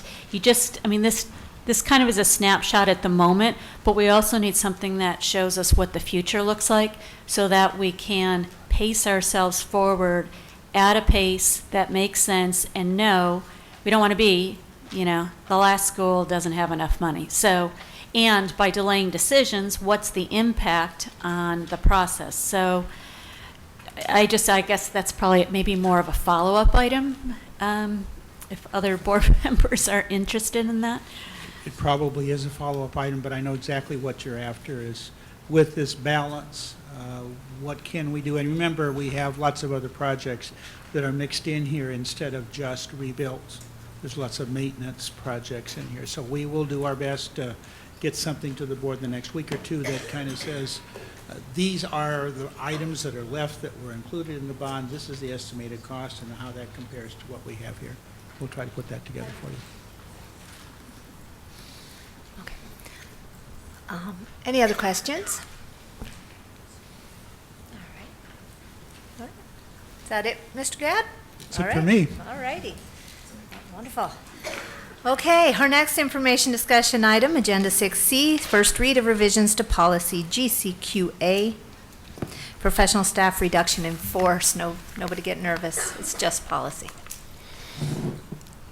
And if you don't mind, President Perlberg, members of the board, I'd like to make a statement I made on Thursday night again to reassure people. We are in the process of going through eventually all of our policies, and in recent months we have had a consultant, a long-time human resources employee of another school district who has helped us by going through our policies and procedures in human resources and has recommended certain changes. So this particular policy dealing with staff reduction in force has just come up to needs revision. We are not talking about this because we have any plan in mind at this time to reduce force and go into a RIF situation. So with that, Mrs. Marshall. Madam President, members of the board, Dr. Creekard and Sandra, I apologize. I was looking for Debbie Spalding because I know that the red line of this policy was emailed. I'm not seeing it on this desktop. Can somebody go grab her? But I'll just start while we're waiting. Last week, I brought to you for first read a number of Section G policies. Section G is our section of the Governing Board Policy Manual regarding personnel. One of those policies, the professional staff reduction in force item, we had a mistake with the red line, so we decided to bring it back for a first read tonight. As Dr. Creekard noted, I got it. Yes, no, that's fine. Thank you. Yes, as Dr. Creekard noted, this is not about a planned RIF. This is some cleanup language. As I also mentioned last week when I brought the other policies to you for a first read, you did see these fairly recently in November of 2017. These recommended changes are based on both our new Assistant Superintendent for HR, Jed Bowman, as well as our HR consultant who's been working with us on these policies. Jed in particular recommended this first revision at the top, which is just to reinforce that a RIF is really a last resort. We have similar language in the corresponding policy for support staff reduction in force, and that's that language there in red in that first paragraph, that in the event a reduction in force is necessary, superintendent shall make every effort to avoid a RIF through normal attrition to maintain the academic mission of the district. The remaining recommended changes to this policy are in the criteria, in the list of criteria to be considered in a reduction in force, to add the phrase "and status of certifications" to that first paragraph. That was to capture whether certifications were up to date, whether someone had permanent or temporary certification. For the second consideration, overall teaching experience, academic training, and evaluation performance, the HR consultant recommended adding "as determined by the most recent performance evaluation." I believe that recommendation was based on a sense of fairness. Had somebody had a rough year the prior, a year or two before, when the RIF decision is being made, looking at what's their performance most recently. And finally, the last recommended revision is to add the language there in the last paragraph: the board shall make its determination and we will notify staff as soon as it is practical to notify staff of that kind of decision. Are there any questions about these proposals? Okay. If there's no questions, I will bring this back for a second read on consent. Thank you. All right, thank you. Okay. Thank you very much. That moves us on to our next agenda item, public comment. In conformance with open meeting laws, the governing board may not discuss or take action tonight on any matters raised during public comments that are not on the agenda. However, the governing board may respond to direct criticism, ask staff to review the matter, or ask that it be placed on a future agenda. As a reminder, each speaker will have 3 minutes. Our screen will indicate the time with a 30-second warning from Vice President Hartman. Please be prepared to close your comments and relinquish the floor at the conclusion of your time. We do ask that each speaker introduce themselves for clarity in the records. We thank you for your time and attendance here tonight and your cooperation in following the meeting protocols. Sandra, I do have all the cards, correct? And our first speaker is Megan Prince.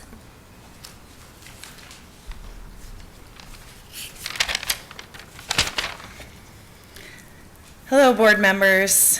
I was really hoping I would not be the first person to speak tonight, but here we are. I would like to thank Dr. Creekart and Board Member Hartman for bringing forward the plan that they brought forward on November 5th. It's very refreshing to be talking about an opportunity for growth as the discussions have gone on over the last few months. I like the plan at the core. I like the fact that we're talking about community involvement, that we're talking about community communication. However, I am concerned with the timelines and the accountability that was asked for. And I understand that accountability and timelines are valuable for keeping a plan on track and knowing when is the time to move on. However, these schools are not even at a place to start yet. When does this 2-year start? For the schools that have not yet determined their program of specialization, to start the clock before they even have a plan doesn't set them up for success.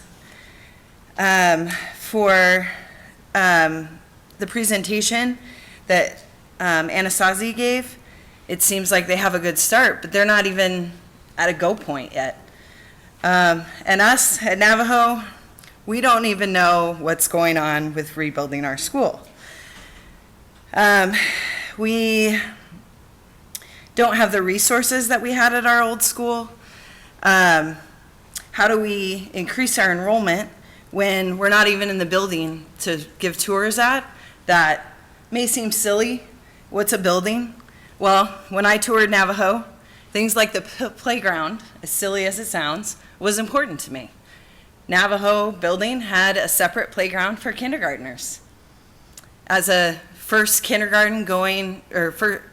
parent with a kindergarten going into, with a 5-year-old going into kindergarten, the thought of them on the playground in the morning with 5th graders was terrifying. Our garden, simple things like that. I know that you all want to get started because you've been talking about this for 10 years, but for us who have been around for 5 years and are pretty involved parents, we haven't heard about this. This is the first that we've heard. And so when we're talking about this, we really need to consider that 2 years is not a long span of time, especially when we hit go. And the fact that 2 years ago, when us parents were talking about things, we were talking about approving our school to get rebuilt, not about consolidation. So even though you may have been talking about it, we were still in the dark. So please think about these timelines and consider all of the schools in question and where they need to start from. Thank you. Thank you. Katerina Pavesi.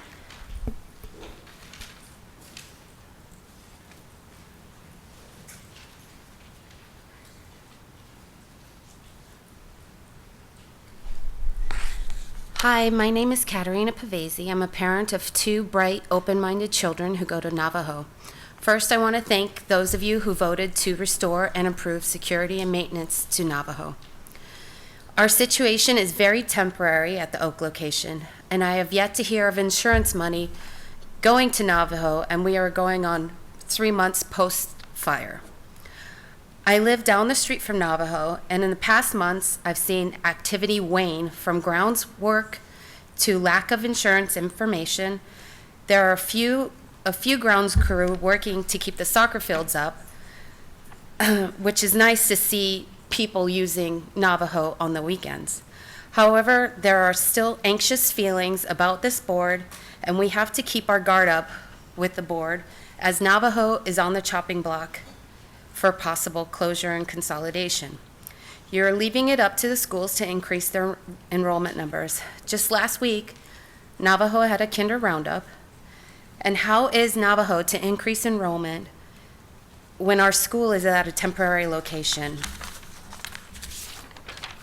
How will the public view Navajo when the communication and the marketing to the whole Scottsdale communities is slow and sometimes just right before the meeting?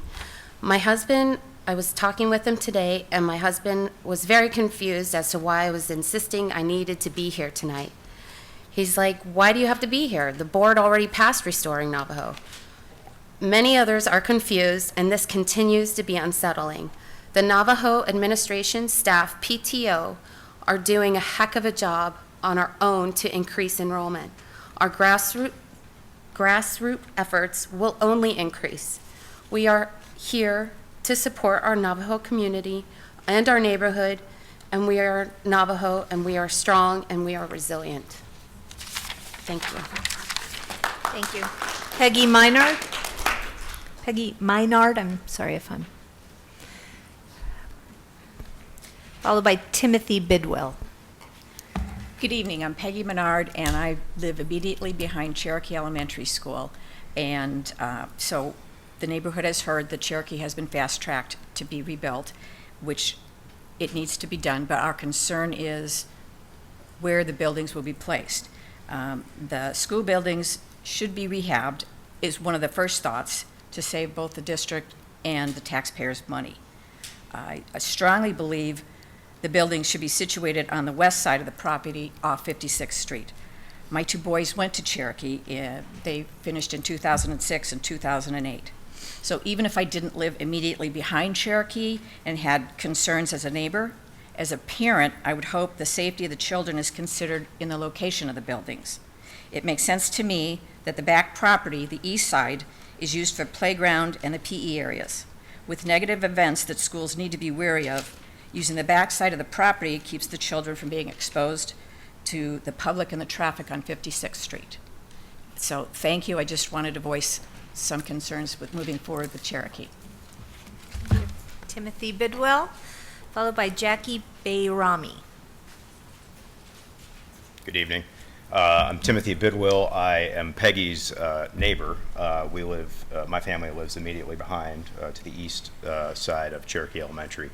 I was not able to attend last week's meeting where you voted on the Mojave Cooperative, but I watched it on video, and I heard throughout the course of those discussions community. Community was referred to many times, and I feel like I'm part of the community because I look at the school every day. I look out through the back windows of our home. I understand you're going to go through a feasibility study with your designers and your engineers, and I hope you would give special consideration to rehabbing the existing structures. I believe they have good bones.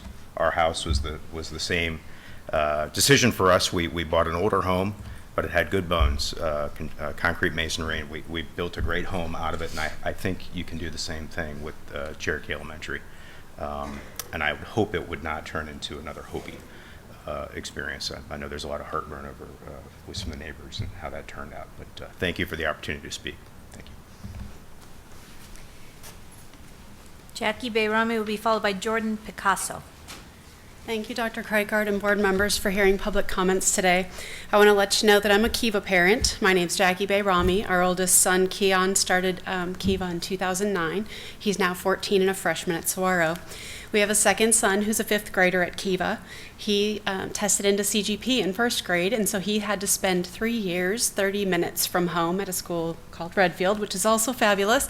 But we are thrilled to have him back at Kiva in the CGP program that started there, and we hope that will continue to expand and grow at Kiva so those learners can learn at home in their home community school.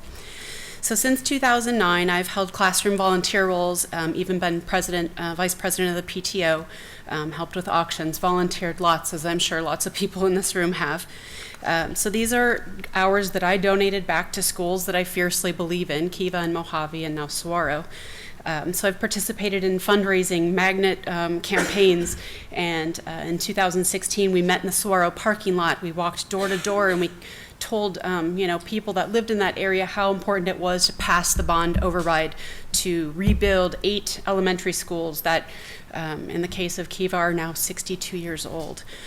So we, did a strong grassroots effort. We got that approved. You did your architectural study. You know the ages of these buildings. So I guess I hope that you can put Kiva at the forefront now of those discussions. I hope that you're not just looking at the percentage of how full to capacity those buildings are, because Kiva was built for a K through 8 and it's now a K through 5 school. So I hope you'll take that into consideration. I think in the Kiva district, you'd be hard pressed to find a house that hasn't been remodeled to some degree in 62 years. There are $1 million, $2 million, $3 million houses right across the street in our district. And unfortunately, we can't attract the kids that come from those houses because they take one look at Kiva and they judge that book by its cover. They don't come inside, they don't see the heart. We have 519 fabulous kids, great students, great administrators. There is a fabulous, strong community behind Kiva. We would love for those homeowners to send their kids to Kiva and have that as a public option as opposed to sending their kids to private schools because they look at the book and judge it by its cover and don't come inside and see the heart. I think it's time for the exterior of Kiva to match the interior of Kiva. I hope you'll take that into consideration because now is the time to rebuild Kiva Elementary. Thank you for your time.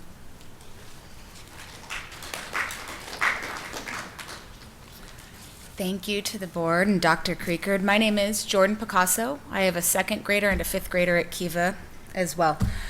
I would say over the last year and a half, 2 years, it's been pretty eye-opening for a lot of us parents. And gone are the days of just kind of going with the flow and assuming that everything's going okay. But what has come from that is something pretty spectacular. We have a community that's already in place, and we've become more motivated and more driven and more determined. An incredible army of parents are ready and willing to do whatever is necessary and to help in any way this school that we hold so dear. You've heard or will hear a lot about the numerous qualities that Kiva bears that make us an asset to not only the district, but to the entire community. And that's what I want to talk about tonight, is the Kiva community. We're not only a socioeconomically diverse community, but we're diverse in all ways. You know, our personalities, our interests, our weekend activities, you name it, we can represent it at Kiva. But, you know, in all the ways that we're so different, I think it's important that we focus on the ways that we're the same. We all deeply care about our children and our school, which accepts them and us as we are. And we all care deeply about volunteerism. We're always welcome at Kiva, any time of the day, unannounced and for any reason.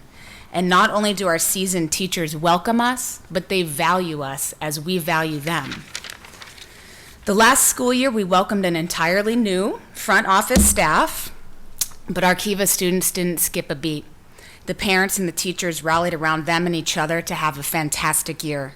And now we have a top-notch, unmatched principal in Alice Bengola and our AP and Matt Gromick. The morale at our school on day one of this school year was palpable, and every single day it has grown.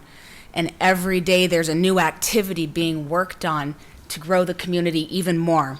So when we discuss the numbers and our borders, we're focusing a lot on what we might be losing instead of focusing on what we're gaining and what we continue to gain. And that's a diverse community of committed parents, teachers, and administrators that give up their time and love and energy to help make Kiva the unparalleled school that it is. I'll end by saying that we need to support our schools that are succeeding, and Kiva is succeeding. We want to rebuild Kiva to reflect the remarkable school we already are and the remarkable school that we will continue to grow into. Now is the time to rebuild Kiva. Victoria, Canada, followed by Zach Lindsay.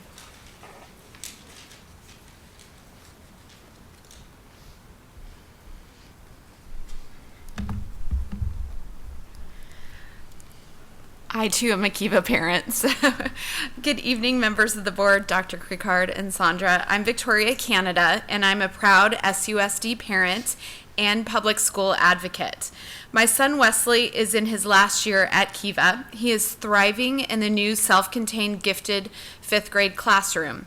My daughter Ella also attended Kiva. She excelled at Kiva Ingleside and is now currently a freshman at Arcadia High School. Kiva has met the needs of both of my children, and both of these children are very different. It is a true testament to the teachers and staff as to how they have nurtured each one of them academically and personally. I want to talk to you a bit about the culture of Kiva. We are a school of choice. I know this because I've been driving to this school for 10 years. I chose Kiva because of the stellar reputation, and it was one of the best decisions we've made.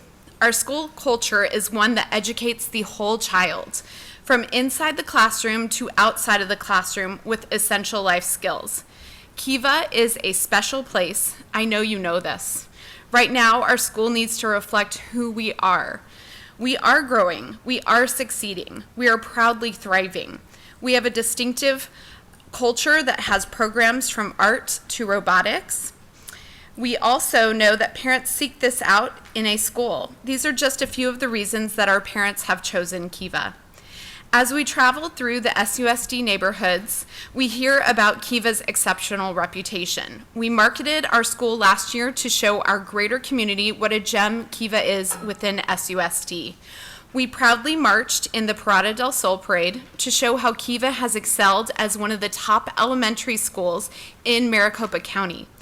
Walk the halls and see what our students say about Kiva. Not just our parents, our students. Our marketing is working. I just met 3 pre-K moms who are singing the praises of Kiva, and they didn't even know my child attended. I just sat there and listened, and they marveled about our school. They loved that Kiva is warm and welcoming, and it has rigorous academics. They were drawn to our culture. They said that it was something special and unique. They know that academics are there, and they wanted something more. Your SUSD parents want a school like Kiva. There is a huge need for a school like Kiva. We're growing and thriving, and we need your support. We are asking you to please help us. Our students need you. We want to partner with you to create a viable plan for a rebuild. Now is the time to rebuild Kiva. Thank you. Zach Lindsay will be followed by Trey Chappelle. Members of the board, Dr. Creekard, my name is Zach Lindsay, and my daughter is a second grader at Kiva Elementary. She loves her school. Enrollment has been a focus for the district as of late with these rebuild decisions. I think it's important to highlight what has happened at Kiva over the last couple of years that has had an effect on enrollment. First, 2 summers ago, 2nd and 4th grade were capped for open enrollment. I've also been told open enrollment was closed for kindergarten. Why would the district do that? The leadership turnover at the school has had an effect on enrollment. To have the school be on its 4th principal and 3rd assistant principal since the 2016-2017 school year is mind-boggling. How does that constant churn in leadership help any school? I'm thankful that we have good leadership at the school this year, and I hope it stays that way. I went back and watched the February 8th, 2018 board study session. At that meeting, Kiva was discussed. The board stated that the lack of a plan for Kiva has hurt enrollment. You said it was a priority to have the district have a conversation with the Kiva community. Taking 6 months or longer to do so would continue to hurt enrollment, and that was way too long. We are still waiting for that conversation to happen. Another topic discussed at the board meeting was providing a healthy environment for kids to learn in. It is a testament to the staff and families at Kiva that it continues to be a high-performing school when the district has failed to properly maintain it. It is an embarrassment to enter the school and see paint peeling around campus and rust showing. The classrooms aren't much better. I asked the district for the maintenance logs for the last 2 years at Kiva. I was shocked and appalled at some of the things I saw in that report. As a parent, I expect you to provide my child with an optimal learning environment. Pushing things off because the school may be rebuilt is unacceptable. It is discouraging to see schools like Hohokam and Kiva get passed over in favor of much newer schools to be rebuilt. I was told by a board member that families don't care about the conditions of a school. I couldn't disagree more with that comment. Please do better, provide a detailed plan, and provide all of our kids with a great place to learn. Rebuild Kiva. Thank you.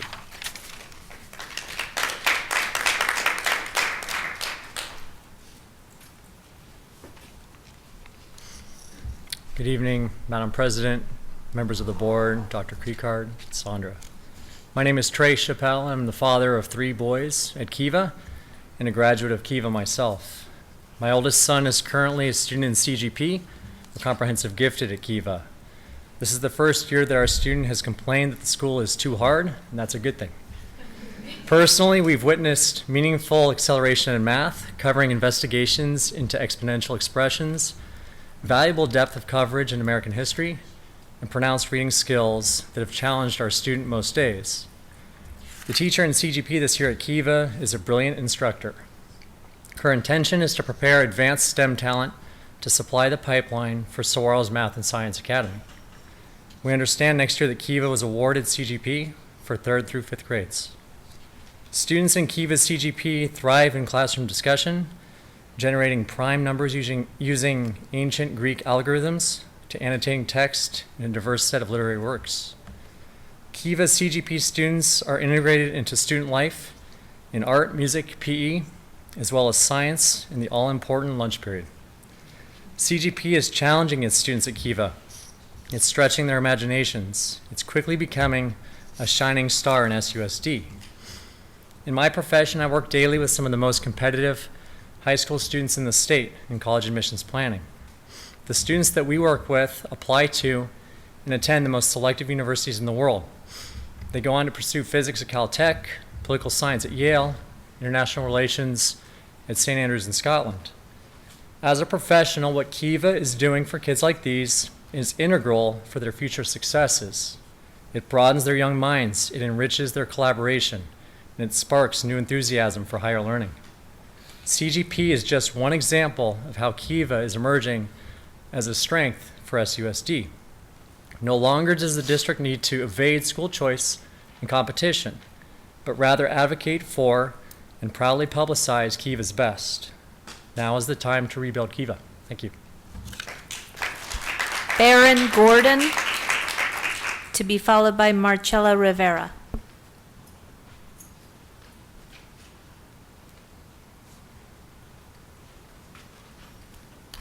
Good evening, board members, Dr. Creekhart, Sandra. Thank you for taking this time. I came to tell a story. And my story is I'm a first-time parent of an awesome Kiva kindergartner that does her Kiva best every single day.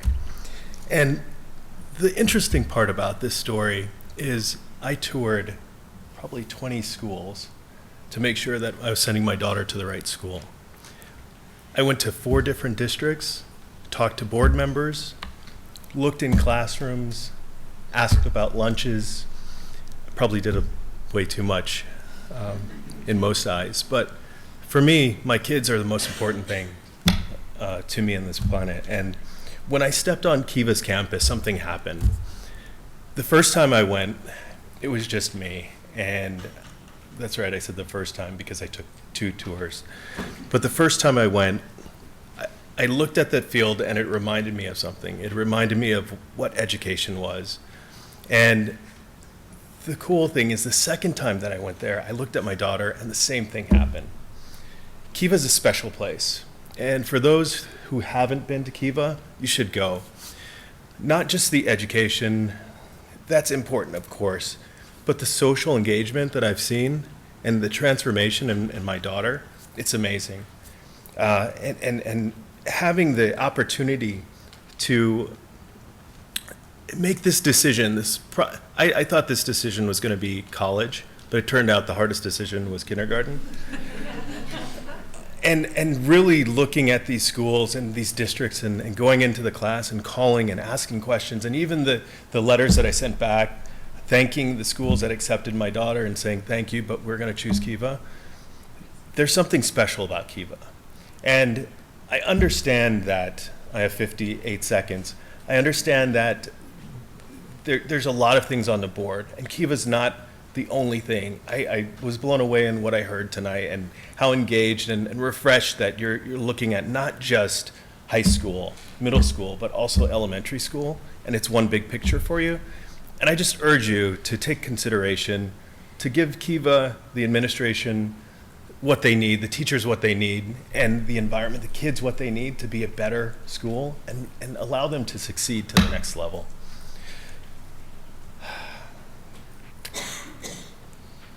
I'm going to say this.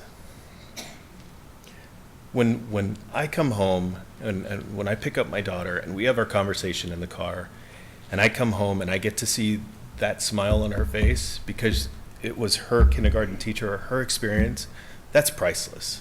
So I just ask you, please, with no time left, consider Kiva, and I'm going to do my Kiva best and go home and spend some time with my kids. So thank you so much. Thank you.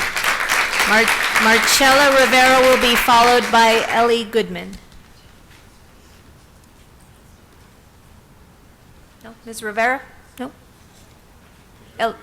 Ellie Goodman? Hi, my name is Ellie Goodman, and I am a Navajo parent. It has been 83 days since the fire on Navajo's campus. 83 days. In that time, there's been nothing done to get us back on campus. We were told on October 16th that we would have some information from the insurance company, and here we are a month later and we still haven't heard anything about it. So I'll ask again, what's taking so long? If this was your child's school, would you put up with that type of delay in any sort of information? I won't assume that you're hiding anything from us at this point, but I will assume that you're not doing enough to get us back on campus. And here's the real kicker. Less than a month after voting to restore Navajo, we're back on a consolidation list. So maybe I should ask a different question. Are we really going back to our campus? Are we really getting a fair shot to build enrollment at Navajo? Are we really getting a fair shot to develop our program, our STEAM program? In the last month, the same time frame that we've been waiting for an answer on insurance funds, you held meetings to discuss consolidations of schools. You've been quick to come up with a list of schools to propose a very ridiculous 2-year window to gain enrollment. And suddenly, for some reason, you feel compelled to make an urgent decision that will potentially devastate communities. To add Navajo's name to the consolidations list is unacceptable. How in the world do you think we can compete with Kiva, which is great showing today, or Pima, or any other SUSD school, or any charter school for that matter, for enrollment when we have now 3 temporary locations? We have Oak, Yavapai, and Hohokam. Miles in the wrong direction, and have been given no timetable for our return home. I want to remind you of the 402 students displaced since the fire. I want to remind you of the few hundred families waiting. I want to remind you that we cannot build enrollment at a temporary location, especially when we don't have an answer for prospective parents. I would also like to remind you that all but one of you agreed to restore Navajo and have us back on campus as quickly as possible. So I'll continue to ask the question of what's taking so long. Thank you. James Golden. James Golden. And Mike Peabody.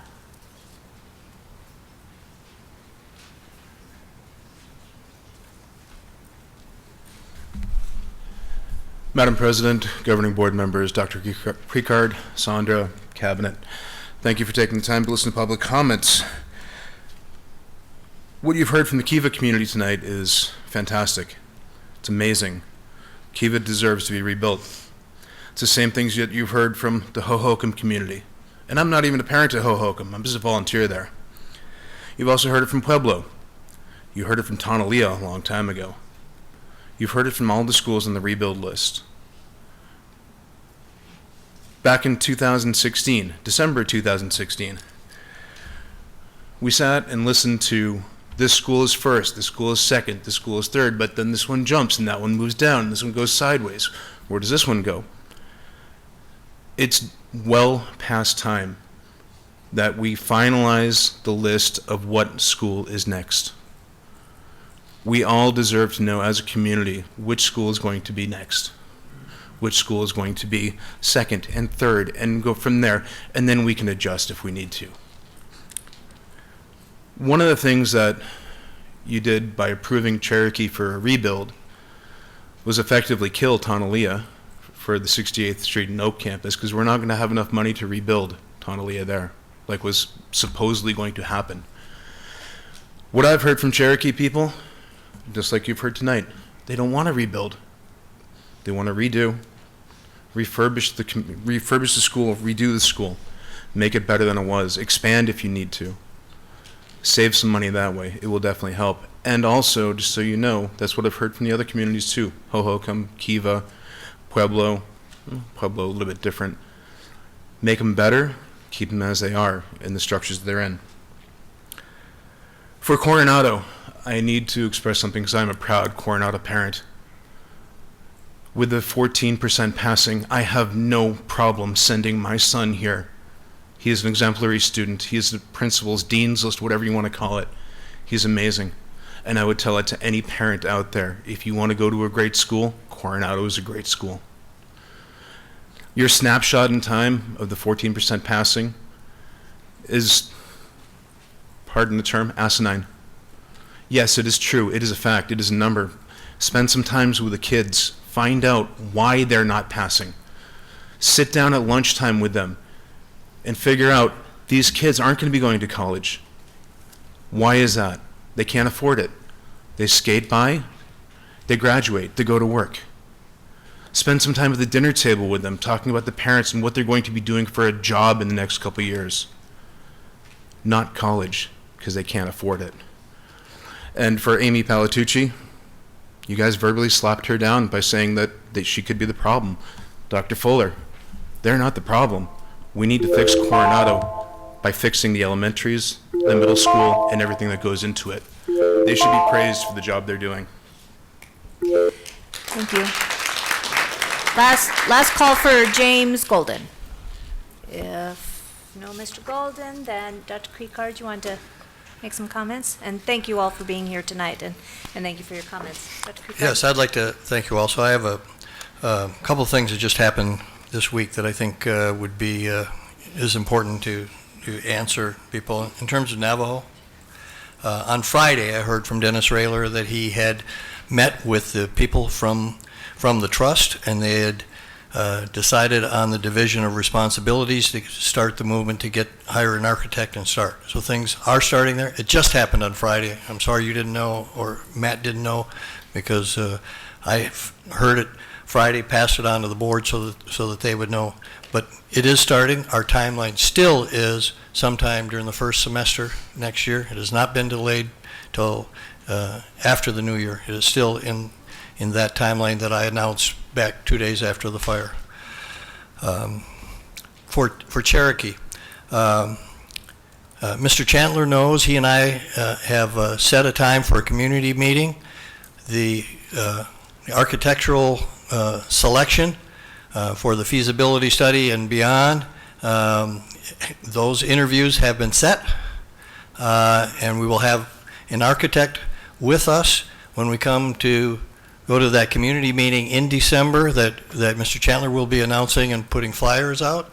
And we're bringing the architect along so that the community and the architect can talk before plans are put in place. So we want to explore all the various options for Cherokee, placement as well as rebuild or remodel and what that looks like. So those plans have also begun. So Kiva, no news is good news. You're still going well. I visited there, spent a couple of hours, I think, there with Alice. And the good news is that Alice has come up with her staff with a great plan for the future of Kiva that we heartily agree on. So things are moving forward on that front as well. Thank you. You're good? Okay. Thank you, Dr. Creekard, for those updates. We will now move on to our agenda item 8, consent agenda. Just a reminder, we have pulled items 8M and 8Q. So do I have a motion to approve the consent agenda as amended? So moved. Thank you, Board Member Kirby. A second? Second. Thank you, Board Member Hartman. All in favor? Aye. Aye. Motion passes 5-0. So we will take a look at agenda item 8M first. Approve the revision to Governing Board Policy FEA, Educational Specifications for Construction. Board Member Beckham. Thank you. I just had some questions I had asked and didn't get answers for, and so before I approve it, I just wanted to, it's policy, so I just wanted to be able to understand the policy. When is the district supposed to notify the school facility boards within these guidelines? What is the timing? December of each year. December of each year.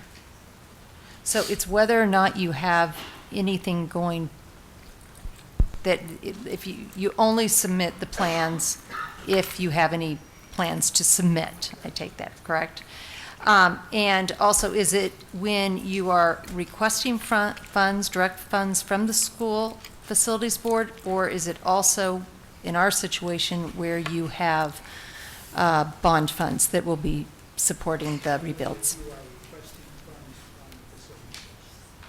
Okay, so we do not request funds from the facility board. So even though we have this policy, it is not something that we have done in the past or we anticipate in the near future.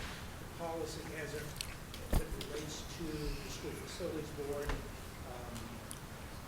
that this does not really apply to that. I mean, this is a general review of specifications that we would undertake whenever we thought a project required us to deal with education specifications.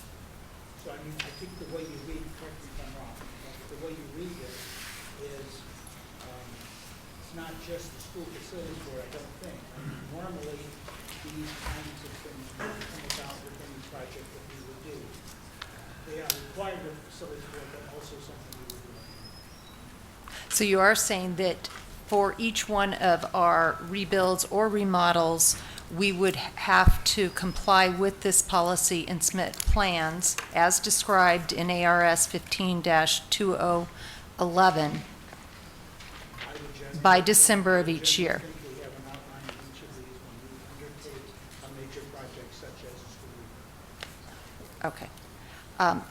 And so what I'd like to find out if we have been doing this in the past, not, this is for, to have an answer later on, but have we been doing this in the past? And if we are, I'd like to see what we've submitted in the past. And if not, knowing that going forward, we do need to comply with it. Okay, thank you. Dr. Krieger, did you have a, no? Okay, Board Member Kirby? Yeah, interestingly enough, Board Member Beckham, I was just looking at the school facilities board reporting this week, and just to correct the record, we did receive some funding from school facilities board in the past 12 months, I believe, but it was minimal. It was probably all in, I'm going off memory, but less than $10,000. So I think, for example, there was some piece of equipment at HoHoCom that we appealed to the school facilities board to get some help with, and they granted it. I think that was last year. So I just want to make sure, and that there's gobs of reporting out there on SFB for the entire state, by district, by school, where you can go look to see the activity.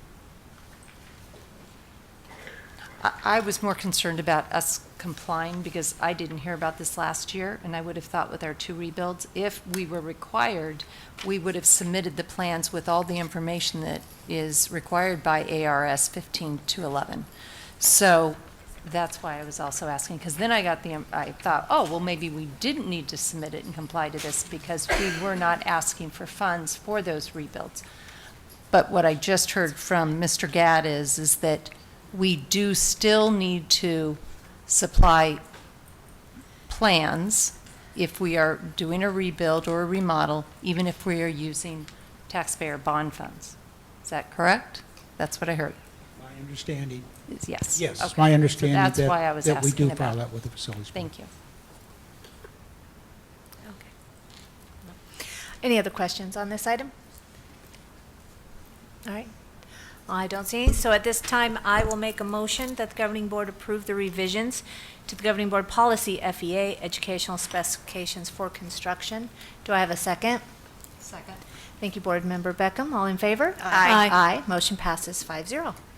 And that brings us to item Q, ratification of approval of annual renewal of intergovernmental agreement with East Valley Institute of Technology. Board Member Kravitz? Could I just get some clarification about what this all means? If this is referring to the CTE classes we have at our sites? Is this related to the EVIT campus in Mesa? I mean, who's Carl Perkins and why is he granting us money? I mean, Carl Perkins has been granting money for many, many years, I think since the Depression. But with that, Dr. Sakos has an answer for you. All right. Oh, I guess you. All right. And then Michelle. Oh, good. Both of us can answer this question.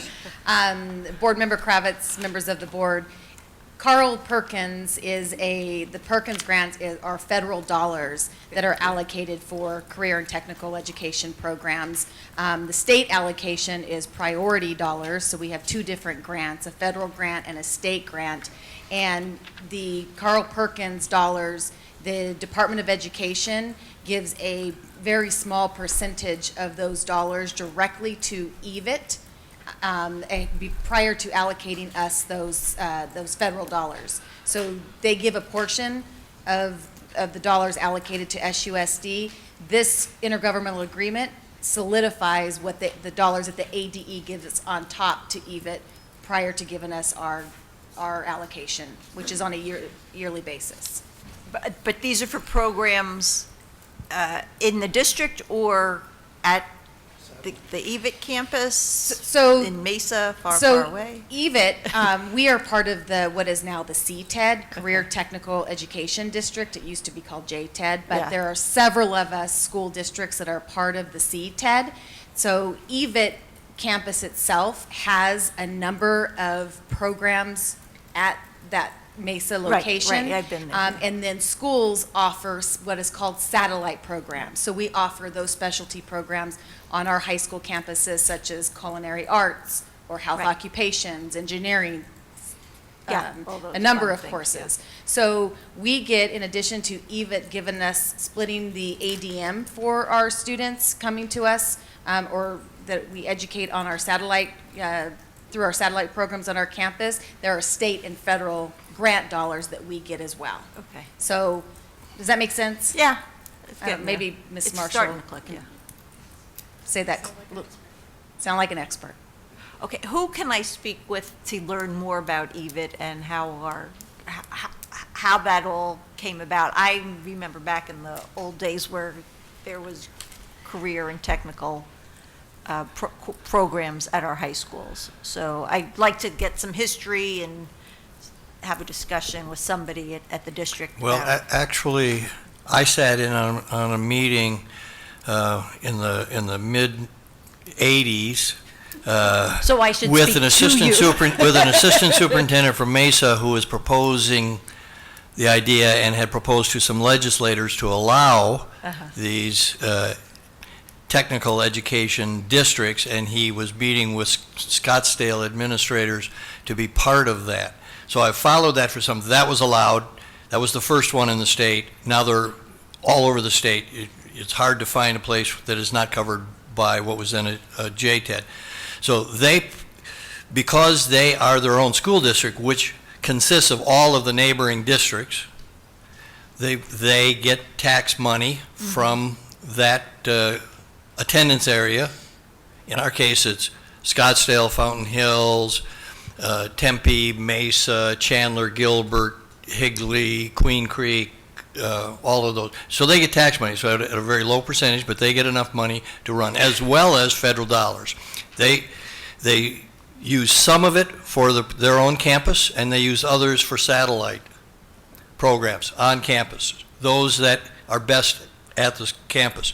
This intergovernmental agreement is between us and EVIT as to how that money is divided and shared back and forth for things. And so it's a intergovernmental agreement that we've had for years, and we're asking just to renew that so that we continue to share the money and have EVIT money for things on our campuses, as well as sharing the ADM that they get for our students going there. Right. I appreciate all that. I would love to have a discussion sometime about maybe bringing some more programs back to our district, because that campus is quite a distance away, and I know there's a whole logistical, legislative thing, and I'm opening up a can of worms. I get it. But more than that, it's logistically difficult for some of our students to get to Mesa to take advantage of more those than that, programs, and we're funding them. this past year, EVIT, which has its own governing board, ruled that they were not going to expand into new programs, which hurt us drastically for our plans here at Coronado.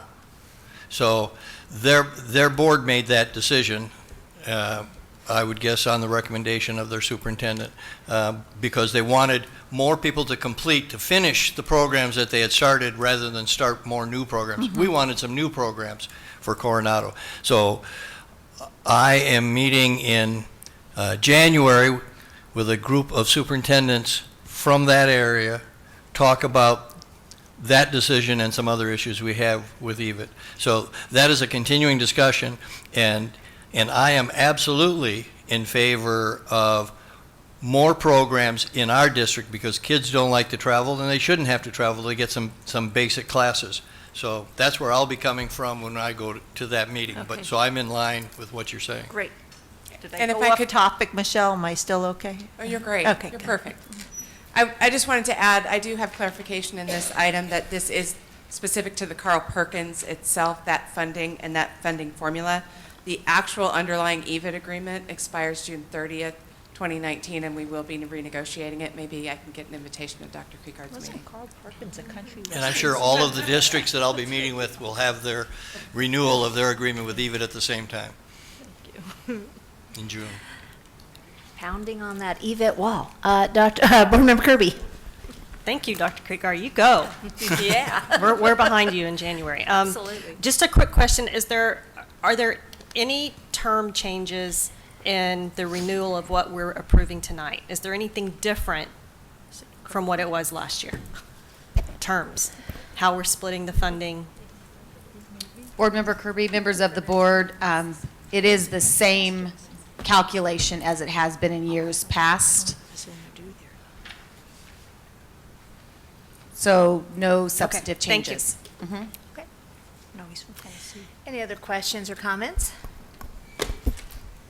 Board Member Kravitz, would you like to make a motion? Oh, I motion that we, recommend, that the governing board approve the ratification of the annual renewal of the intergovernmental agreement for the 2018-19 school year between Scottsdale Unified School District and East Valley Institute of Technology, Carl Perkins, for the purpose of distributing Carl Perkins grant funds between EVIT and SUSD for the 2018-19 school year.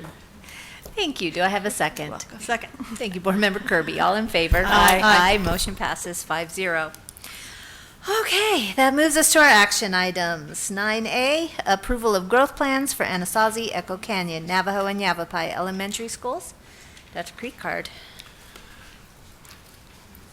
President Perleberg, members of the board, we bring you tonight the plans for the 4 schools as directed last week in a one-page document that in a couple of cases has to be determined because it has been just a week for us to do this, for the schools to get that together, but especially the marketing plan, which we will be working on. But I'm going to introduce Dr. Hagigat, who has those plans and will share those with you. Thank you.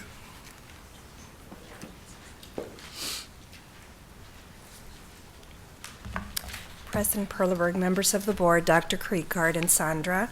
I come to you to give you a little bit of the details that you had a chance to review as part of the plans. First, I'd like to share with you that the opportunity that could be given to these sites is very much appreciated by every single principal. They are ready to take the challenge. They are ready to take their communities and work really hard and show that leadership so that they can increase that enrollment, even with schools or sites that may feel like they're swimming against the current. I'm very proud of the leadership that we have in every single one of the 4 schools that I will be mentioning today. Part of the plan includes the current enrollment. The first year enrollment, we are asking that there is a 10% increase, and the second year, we're wanting numbers greater than 400. And again, every single site has agreed. We have Anasazi, Echo Canyon, Navajo, and Yavapai that have signed agreements. This is not a commitment just with the principals. Both Dr. Creekard and myself had signed the agreement as well. We're calling it a growth plan commitment because we truly believe that if given the opportunity, we can show that upward trend in enrollment. We're already seeing the excitement that is going to help move this in the right direction. And so tonight we come to you to ask for that opportunity to make sure that this plan is approved so that the communities can move forward with excitement, knowing that they have at least a little bit of time to show what they can do. We have Anasazi that presented with IB last the special meeting that we had on Monday. We have Navajo that is interested in continuing enhancing STEAM, And I've had conversations with both of the principals at Yavapai and Echo Canyon that also are looking at very special ways to brand their school and move forward. Not something that at this time we can open to the public, but something that it's being worked on behind the scenes. So I open up for questions that you may have regarding these plans or the process that's being proposed so that we can continue to work with the 4 sites with enrollment less than 400 at this time. Board Member Hartman? So, thank you. I was a little surprised to see this personally because I didn't think I was going to see some signed commitments, and I'm not exactly comfortable with the language of all of it. But I guess to get comfortable, for example, I'm comfortable with Anasazi because I heard the principal, I heard the teachers, heard the administration, the community all kind of step up and say this is what we're going to do. So that makes all the sense in the world to me. I haven't heard Echo Canyon. I'm not really comfortable with behind the scenes. I would like to understand what it is to be able to vote on this. So I don't know what you can share. In the context of Navajo, I think there was really great points that were being made. I don't think you can use the same timeline for all schools because if you're not in the school, it is very difficult to market it. And here it is November, whatever it is, and the community still wasn't clear that this is what's going to happen, although now that I think they are, they'll have a school in fall sometime of 19, but I don't know how you start the clock. I don't know how you start the clock ticking without knowing that. And then the last school, Yavapai, once again, is similar to Echo Canyon. Haven't heard the plan, would like to understand the plan. I think there's a lot of complexities with Yavapai being in the Coronado community. I think, quite frankly, to be able to agree to that, I think we have to have a strategy for the entire complex to understand what is going to happen to Tonalea K-8. I mean, if you decided to make it a middle school, then there's a couple hundred kids that go over to Yavapai, so they need a place to go. So you need to understand that context. Quite frankly, in a turnaround complex, there's a lot of data that says smaller schools are the better answer when you're actually going through a turnaround. So maybe for a temporary period of time, I don't know what the number is, but maybe 300 or 350 is right when you're trying to move the needle on an entire system change. So I think there's a lot of complexity, so I don't feel comfortable with that one either. And then finally, I'd like to share a story because when I was a parent at Coronado, at Cherokee, I don't remember exactly what year it was 2002, 2003, they were going to close the school because of enrollment. And here we are, 12 years later, busting at the seams with 800 students. And I'll tell you what, the academics, I don't think really changed. The community didn't really change. In fact, it's probably aged out, and there's probably even less kids in the community, yet it has 800 kids. The leadership changed. So having the right person on the right seat in the bus, and I'm not taking away anything from any school, but if you want something changed, you've got to set it up for success. And that leadership, along with these other components, which is a marketing plan and a turnaround plan, and however the 4 areas, they're important, but that's what changed. That's what changed Cherokee. And I just feel for the Kiva parents because at that time we went through 3 principals and it was not a good scenario and we were going to close the school and we didn't. And it was obviously brilliant decision at the time because, 12 years later we got 800 kids there. So I'm just not comfortable with where this is. And last point, I'll leave it there at the moment. Thank you. I'm going to jump in real quick, Board Member Hartman, because I'm going to add one other thing that changed since you went to Cherokee, open enrollment. The idea of open enrollment and choice changed. And that's one of the things, as Cherokee principal has pointed out to us, we have a lot of students coming from other parts, including other parts of our district, and so that's a snowball that is here. And something else I'll point out that happened in the last 12 years is a highly competitive market. We have 26 private and charter schools that didn't exist 12 years ago. So despite all that, if you have a good product and you have a good offering and you market it well, we will fill the schools. And by the way, I could go through the data from applied economics that we have not gotten the detail back. Yavapai is an example where we're seeing, one second.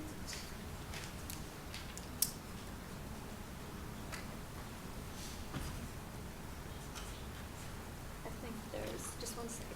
There was over 1,000 students that were E2P, so enrollment to population of kids that weren't going to any SUSD school that were in those census tracts. So I don't know, I think, that's another piece of data that's worthy to understand, because there's plenty of kids in our own backyard that want to go to our schools. They just need a good product and we need to market it to them. So I would underscore that. That didn't exist 12 years ago either, so. Board Member Kirby. Thank you, Board Member Hartman. And I do understand your concerns.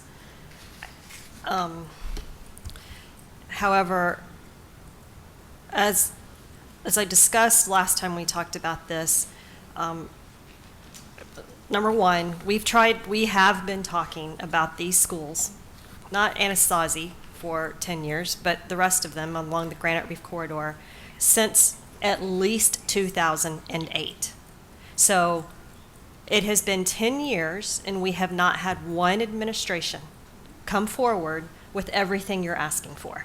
And what you're asking for the right things, but we've just had a churn of administration that just kicks the can.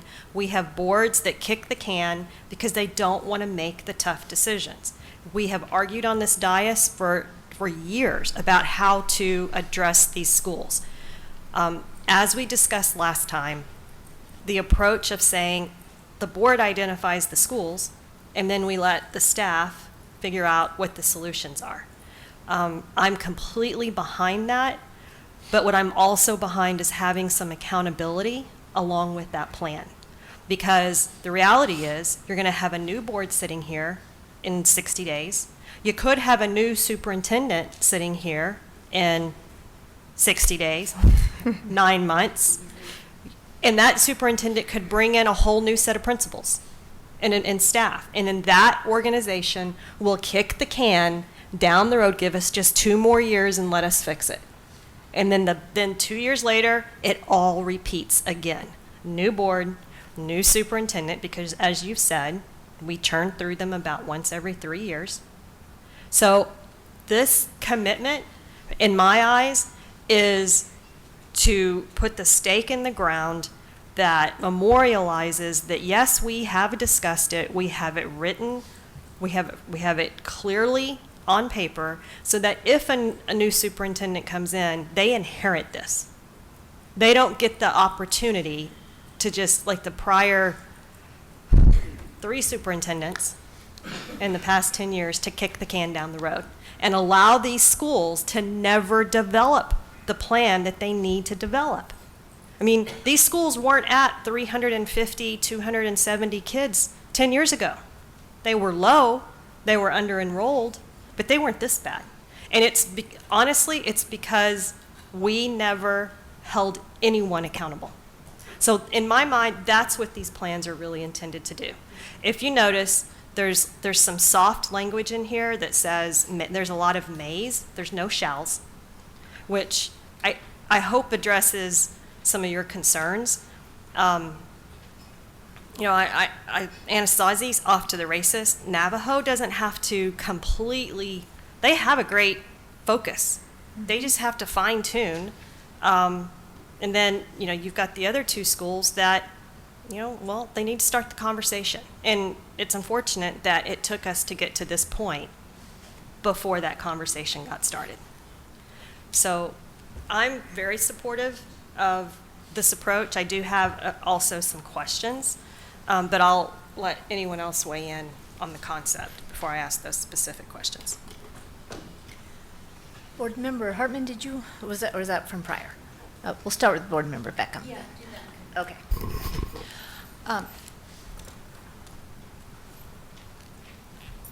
When I first opened this proposal, I took it as we were approving these 4 documents. And when I read them, I thought that there was some wordsmithing that needed to be done. I thought there was some inherent just problems that I would like to have a further conversation on and possibly change.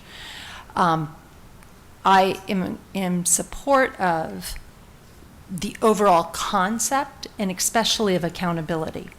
And if the accountability the accountability may come in that this is a proposal that we are moving in the direction of getting a more comprehensive plan for each one of these schools, and it will be communicated, which is what I think didn't get done in the past. It was talked about, and then those plans for what the product was and how the leadership was going to implement them and the marketing. You're saying all those plans were memorialized, documented, and that's my point, is that they weren't. My point is that those plans never existed. Exactly. Even though there was talk and conversation, they just never came Exactly, about. yes. So what I am in full support of is that we will have written comprehensive plans that you're talking about. This document that's in front of us, which is what I at first thought, well, that's the only thing we're approving. I'm now thinking a little differently after this conversation tonight. That is just one piece of it. I still would wordsmith some things before I would personally say, as a board member, I approve them, but the concept I'm in full agreement with, but it is more than just that document. May I and share? that I would really like to have better defined, but we can do that going forward if tonight's proposal is in this concept. Yeah, Board Member Beckham, that's exactly what we're coming here to propose, and I think we had a little bit of that taste with the Anasazi presentation, and she set the bar very high, which we're very proud of Ms. Waldron, and so that's what we're wanting for you to have in the near future, and this allows us to start that process with some of the schools, which Anasazi has already had the opportunity to be in front of you and share what they're expecting out of their academic piece as well as their culture. So I would just, I guess, ask then the follow-up question would be, if we approve this proposal and plan, are we also approving the 4 documents and how they are worded tonight? I believe, Dr. Creekard, we can wordsmith and have a conversation around that, not knowing the details. Right. I'm a little hesitant to say yes or no. Yes or no? Regarding, well, I thought you were going to say something regarding what, we include or not. I'm sure it's a great idea. We were asked 5 workdays ago to come forward with a sheet that laid out exactly what they were going to do as best as we knew at this time. A very important element in this is working with their staff and their community. And that couldn't happen in that kind of time frame to do a full-blown out thing. And I know you're not asking for that tonight. You're asking that we do that eventually. And that is the plan. They have to, yes. I will tell you that Echo Canyon for sure was surprised to be on that consolidation list when they were told ahead of the board meeting. So they hadn't thought about it. So Dr. Hagegat had a conversation with Mrs. Hughes. I had a conversation with her. We're kicking some ideas. I know that she has had a number of conversations with Mr. Stevens at Arcadia about what should be the Arcadia complex view of that. Healthy conversations, but all of those take time. But yes, we will come back at some point when they've had a chance to work with their community and their staff. They need staff buy-in to at least to the point where they can get started, and then if somebody doesn't agree with the direction they're going, they can transfer during whatever transfer period we have at that time in the spring. But in the meantime, they need that time. So for tonight, we are asking that you approve the concept so we can get going. Because we've told the schools, you can't do anything publicly with your parents or whatever really until the board votes. Because if you said no, we don't want any of those schools on any kind of a plan, then they will have alarmed everybody, as you saw earlier, unnecessarily. Or it could go the other way, which would even be a bigger shock. But So we're asking that the concept be approved. These papers represent that concept. We will come back with the plans as the schools develop those, and they want to develop them soon. They've been talking a lot, especially Yavapai and Echo Canyon, been talking a lot, because they want to get going. They know it's a short time frame. In the end, we're not looking that those plans be fully implemented. We're looking for upward trends. We're looking that the enrollment and the programming and all that is moving forward and not stepping back. So, Thank you. Board Member Hartman. Thank you. I appreciate the additional context, and the concept I do agree with. And I also do want to acknowledge that, Dr. Creekard, you actually are kind of making the rubber meet the road and have these conversations, and that has not happened before. So that is a positive thing. I would, if wordsmithing is allowed, you talked about mays, only wills, or only mays and shalls and no will, but actually it's all wills in here. And so I would change the last two sentence of each one. And I realize, I think I understand what was intended, but I feel better with the word may, that says by enrollment increase by November 2019 may be considered by the SUSD board for consolidation. And the same thing in number 2, may be considered. And I think that's fair based on where Navajo is in its curve and the very fact that we haven't even really started talking to, or initially starting to Echo Canyon, and Yavapai is a much more complex, I think, situation. So I would, in the wonderful spirit of one of my favorite things, wordsmithing documents in public. Our intent was that we will go to the board to consider. The soft language is the word consider, but we felt we had no choice, but that the school did not meet the goals, we had no choice but to take it to you, the board, to make the decision. So we will take it to the board for the board to consider whether or not. That was the thinking behind it. And the future board, and I would agree strongly with that language and appreciate that clarification. I appreciate the work that has gone into these, because as many of us know, it's been a long time since the line has been drawn in the sand, and that's what you've done here. You've chosen a timeline. I get that it's stressful and difficult. So many of our communities, and each one of these communities has a hurdle of its own, and that's not to be ignored for any of them.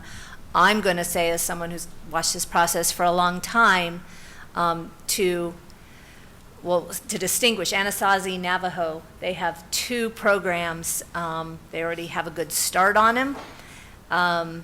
They may not be where they want them to be currently, but they know what they want, and they have identified that which really does connect with the community and the complex that they are in. I would certainly encourage, as these conversations go on, that Yavapai and Echo Canyon think the same way. What truly connects with the community they serve and the complex that they are in, rather than in the past we've had just some programs pop up and a banner slapped on without a lot of that connection. So that would be my input. I'm good with the language, and yes, definitely the intent. Board Member Beckham? I also had some difficulty with some of the language in there that 3 of the 4 schools, that if they achieved their 10% increase that first year, would be over the 400. So it just didn't seem to make sense to me that then the second goal that they had to meet the second year is that they had to be over 400, because that means they could drop back down and they would still be within the requirements that were criteria that was set up 2 years earlier. And so I just mentally have difficulty with that. But what I'm hearing is that the intent is that this is not to have hard and fast, this is what you need to do. It's all, this is the idea that we are having, this is, we'll set some criteria, and if it's not met, we will then have another discussion. And so because of the way that it was set up as a contract and signed by everybody, I just wanted to have more clarity in what was really expected from those schools. But it sounds like maybe we don't need that wordsmithing if the schools are comfortable with it and we're comfortable with that will language, because I had read it initially that same way, that it made it sound like they would consolidate, but that's not how it's being interpreted. Thank you. Just more of kind of our thinking in the word. We were careful not to say contract. We called it a commitment, and I don't know if there's a legal difference between contract and commitment. You know, that's somebody else who has studied the law, but we were careful not to use contract, and that's why we called it a commitment. So, for whatever that's worth. No, I appreciate that, and I can now see it up there. I think I just had it probably in my head, and that's why I called it, so that was my error. Board Member Kirby? You know, Board Member Beckham, I had that same initial reaction about the 10% growth in year one, which takes all of these schools, except for Yavapai, over 400, and then the second year commitment is just to be over 400, which means you could slide back. But then if you go and you look at the applied economics, the trend over, you know, decades, there's a lot of up and down that can happen, but over time you can still be growing. So that's how I got comfortable with that. I think it's a very fair target. I had a question on Navajo. In their current building, Dr. Creekguard, with the current enrollment of K-5 students of 344, do they have the physical space to achieve the first year 10% increase of plus 35 students? I believe we asked that question when we met with the principals, and Mr. Patsoff said, yes, you do have that capacity, correct? Right. Okay, thank you. So, and then second year, which is where the softer language comes in, if the building's not ready yet, then there can be some conversations about that. And then, is there anything in this language that precludes any of these schools from consolidating with another school? No.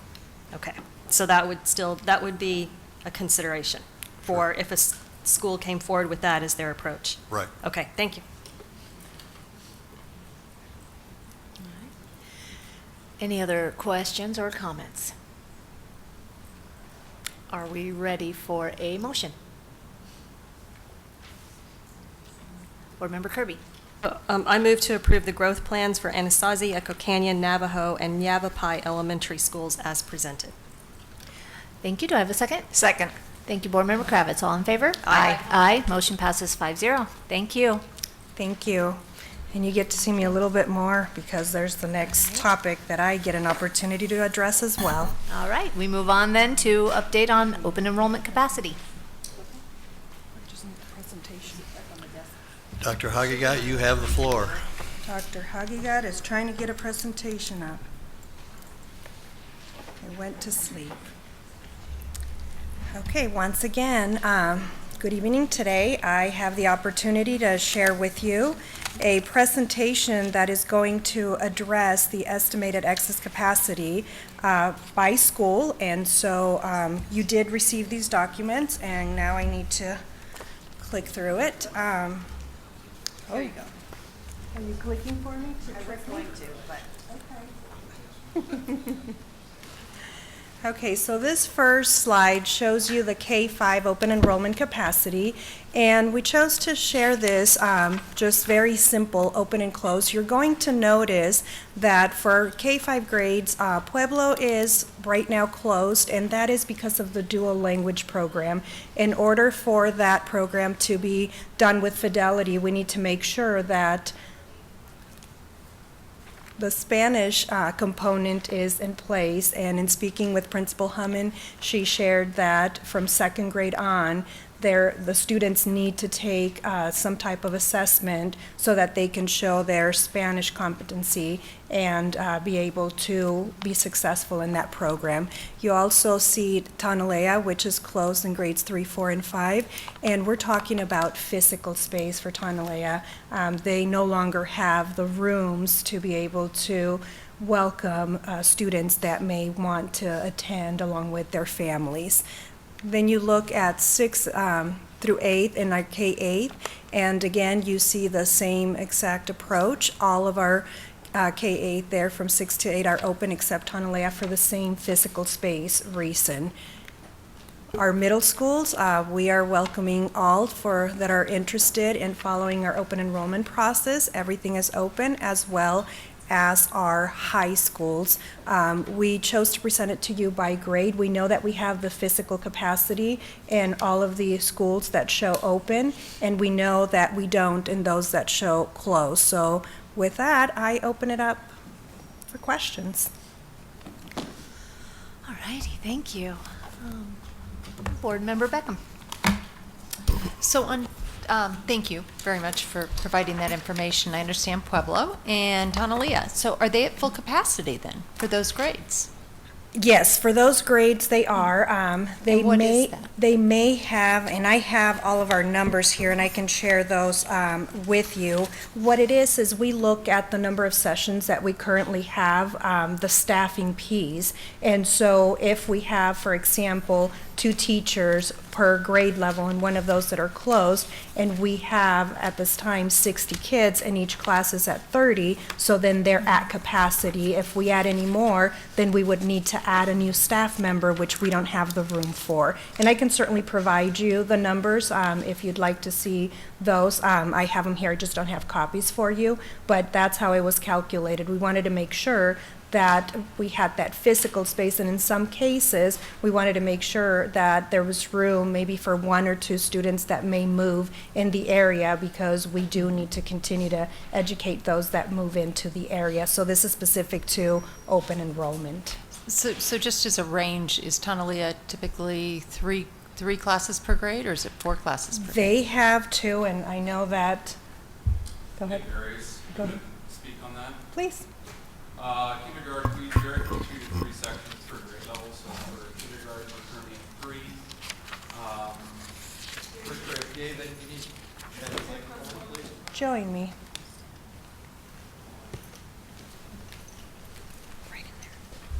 Good evening.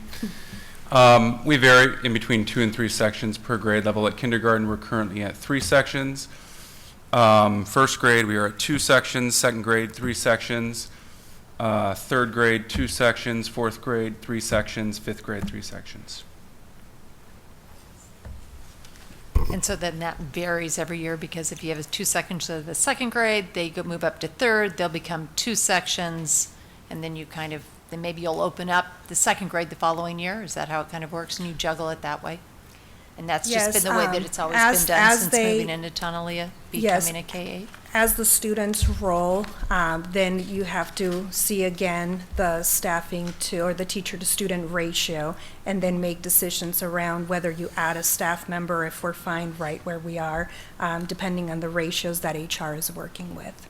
And is this new, or was this the same the last 2-3 years? My understanding is it's been the same, and so we're just following the same approach. Thank you. Thank you. Board Member Hartman? Thank you. Oh, Mr. Pernitzky, please don't go away. Come back. Right away. I just had a question on Tonalea. The classrooms or the grades that are closed for open enrollment being 3rd, 4th, and 5th. What is the average class size in 3rd, 4th, and 5th? And what triggers, closed? Can we speak on that behalf? Do you have it? I don't have those numbers right in front of me. I can get those numbers. We currently sit on around 26, 27 students. It's important to note as well, for students who are coming into our neighborhood who would be considered in our boundary, that we would need to have room to take those students as well. But on average, I would say 3, 4, 5, 3rd, 4th, and 5th grade, we're sitting on or around 26, 27, 28 students in some cases in each of the sections. Okay. So generally, that means that they have people who have applied, are on a waiting list, and you get to the start of the school and nobody has moved in those grades, then you could offer that to somebody that's on the waiting list at that point. So I guess just my follow-up is, I know that the Coronado community, we're going to look at a kind of a pre-K through 12 turnaround, starting with the high school. So when we look at Tonalea and the rest of the community, particularly if we've still have gaps in our AZ merit, which I think we do, that we really take a hard look at what is the appropriate class size for a systemic turnaround change, and really think that through, because I think that's an important component. We're making some just blanket assumptions here, and there may be a different set of circumstances that I would hope you would want to also address in whatever that plan does look like when you share it with the board. Thanks. Board Member Kravitz. Okay, here's something I never thought I'd hear myself say. I need more data. I would like to know what the actual capacities are of each of these schools, how many are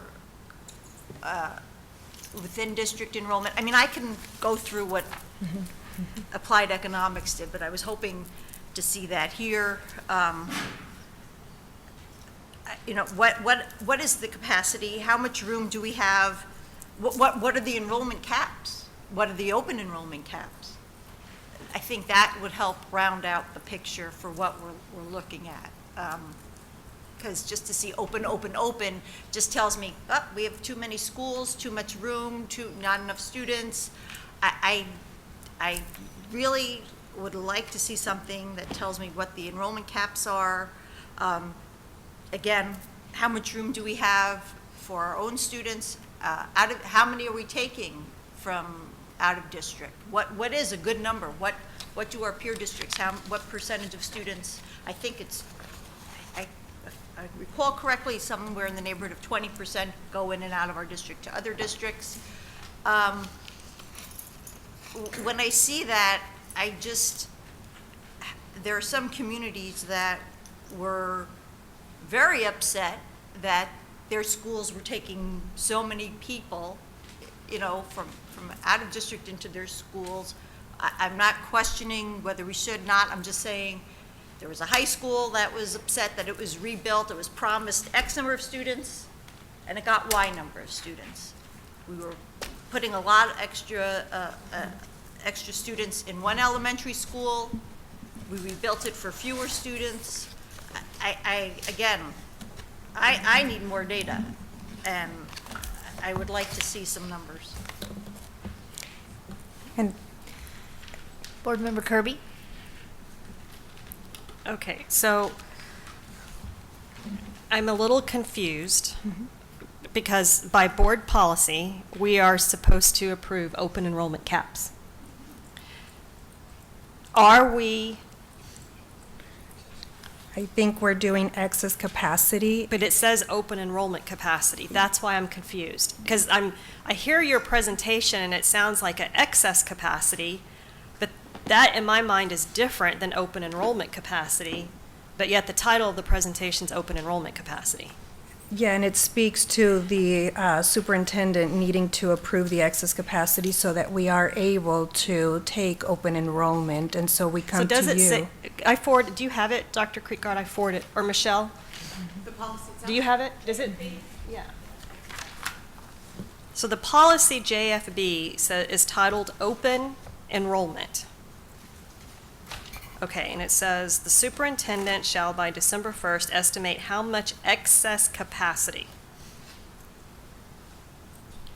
Okay, where's the approval part though? Okay, so if I'm Hopi, and I don't have Arcadia High School's data, but if I'm Hopi, they have 750 students. And what you're saying, I think, I'm just processing with the presentation, is that we are ready to take more. Was it closed? No, Hopi is open, but we have a limited for Hopi because of the way it was built, and so there is some room for, but not in the masses. And so right now we are able to take a few, especially in kindergarten, is my understanding. And so, and there's a couple other grades, but we're not talking about 50 or 100.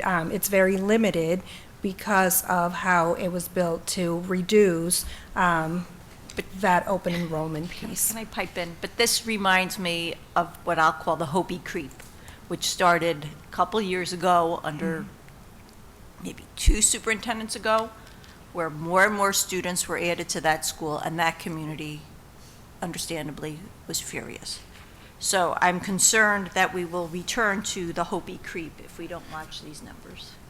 Yeah, and I'm just going to add, I'm not sure what I'm approving tonight, other than, I'm approving, I feel like the only thing I'm approving is Pueblo and Tonalea, because that's the known, and everything else is The way I just understand it is what it's being approved today is where we have capacity to accept open enrollment, and the way we are looking at capacity is that physical space.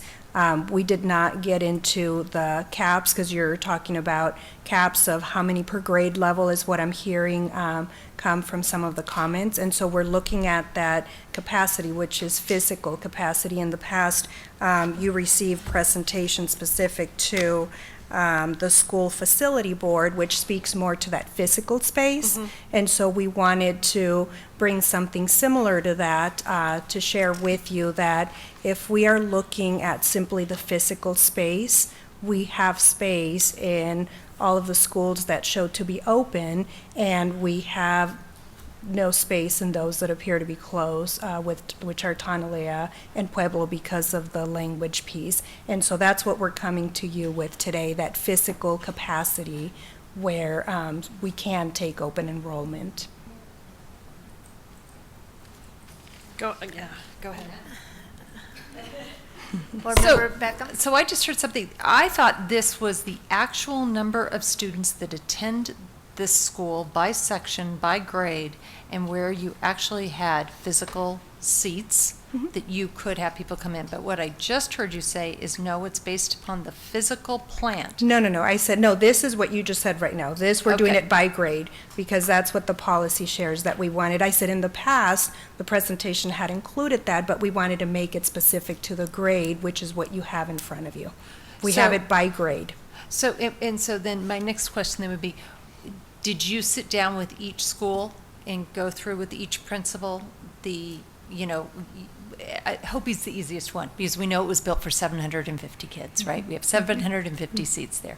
So that you sat down with the principal and said, I guess you went through the enrollment, you looked at how many, you have to keep 2 or 3 open for in-district, and you said, oh, you have two in second grade, 3 available, and I the did. principal knows Yes. that yes. grid. Yes, I had And that. then what you made was this grid again, or chart, and just said open. So yes, I had that conversation specific with Hopi, as you brought it up as an example to And with make every sure. school, so that every school gets some type of a communication, or already has it actually, so they know going forward, that has been communicated. They all know how much capacity they have, they all know which grade Yes, has what and I'll use enrollment, the and how many they example of take. Tonalea. We discussed that, and I asked, share with me what capacity you have, because we don't want to put up there something that doesn't exist, because we know that our community is interested in seeing if there are availabilities in different schools, and so we wanted to make sure that our information was accurate. So yes, to answer your question. Okay, so then what type of communication do you, after, if this gets approved, what kind of communication do you send out to the principals at each of our 29 schools regarding open enrollment capacity? Well, they continue to follow the open enrollment process, which started back in October 1st. And so the district is the one that shares the information with the parents, but our principals are very aware that at this time, we are receiving those open enrollments, and enough to where it goes back to the site. So they continue to monitor those numbers. So they're not out of the loop at all. They're always included, because ultimately they hold not just the tours, but also the immediate knowledge of what they have available and what they don't. So they're always in the loop. So as a follow-up, so therefore, to get the data that Board Member Kravitz asked for will be very easy, because all of you have it, as well as all the principals. That's what I just heard. Yeah, it's available. Okay. Definitely Okay, great. available. Thank you. Dr. Hagegat has been tracking the K-5 attendance, enrollment since day one on her computer. So the number of teachers, number of kids per section by school. So when I assigned her to do open enrollment, which was considered to be a great choice by the other cabinet members, because they didn't have to do it. Open enrollment has been, for as long as it's been in place in our state, has been a quagmire.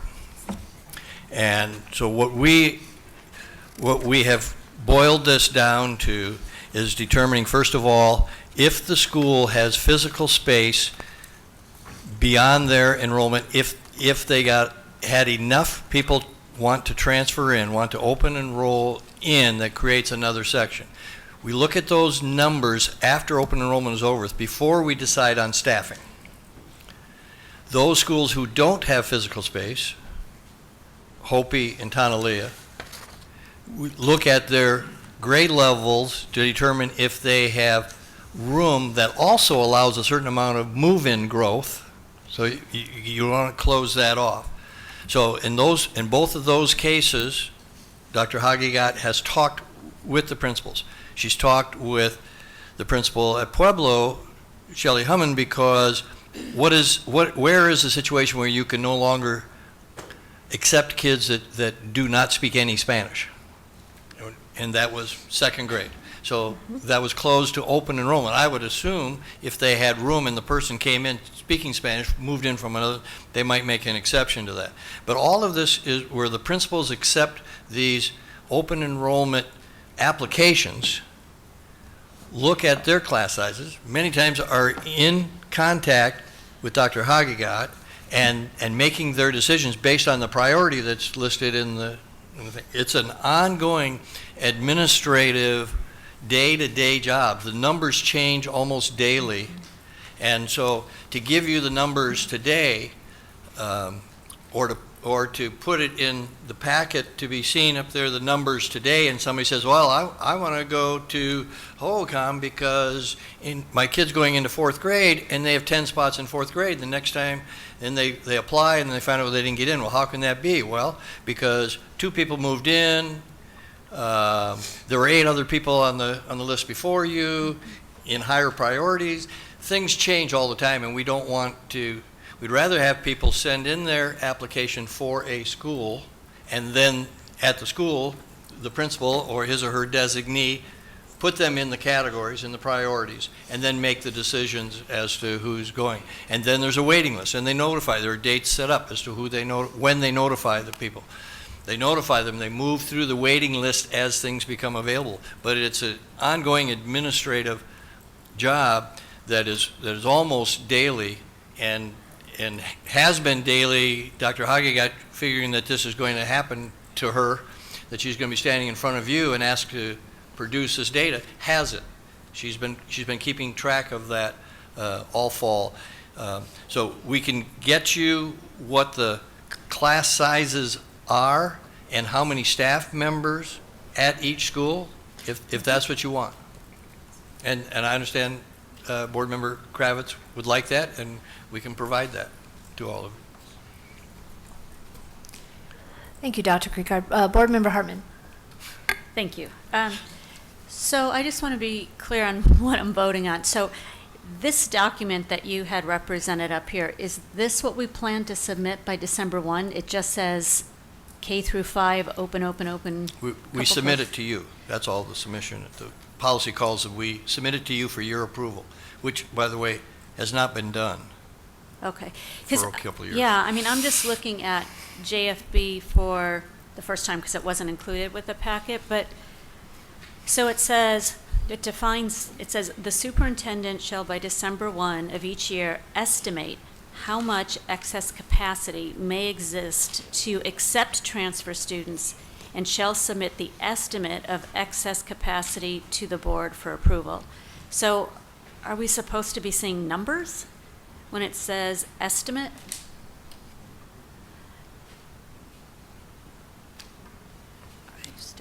we're looking at a couple of different things.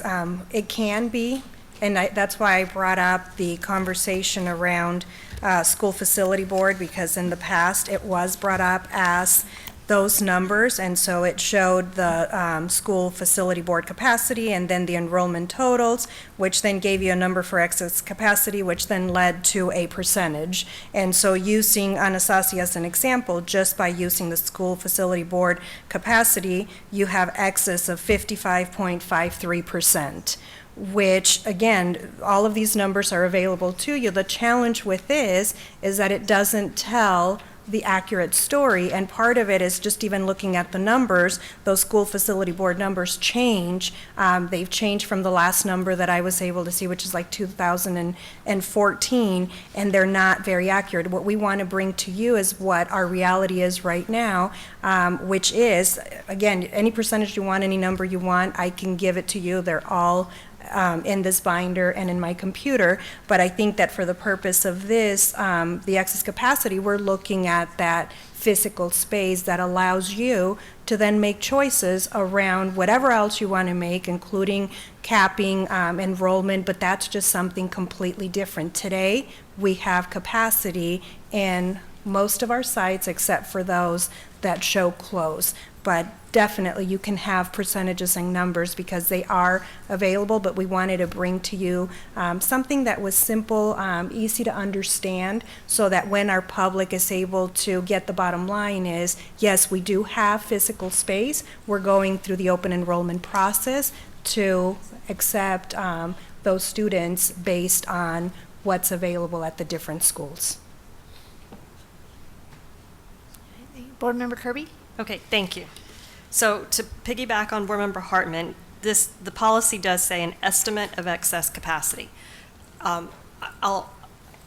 We know that the School Facilities Board is not the right number, but we have in the past discussed program capacity by school, never really by grade, usually by school, but to get to the school, you kind of have to do the grade anyway.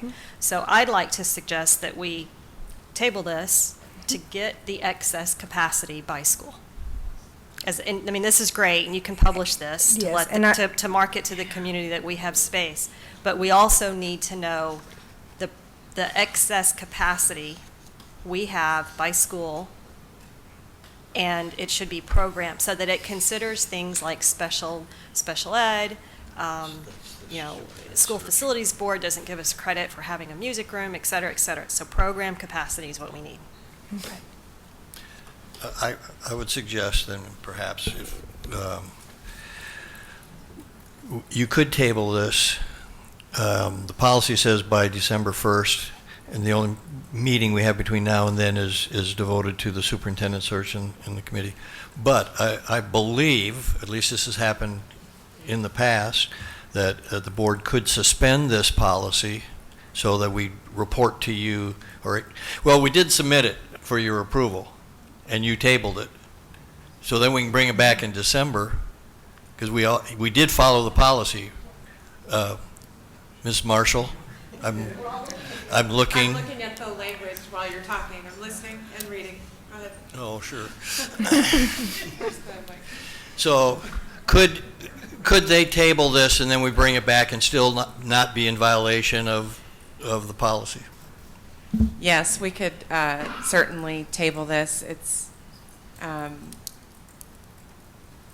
It meets the spirit, if not the letter of the policy, and it's in the interest of getting more accurate information for the board. I was actually kind of sitting here thinking about what is it you're approving as well, and so we might as well go ahead and do that. Okay. I love it when an attorney says yes. You're welcome. Board Member Beckham, your liaison, did you still have a question? Okay, I wanted to make sure.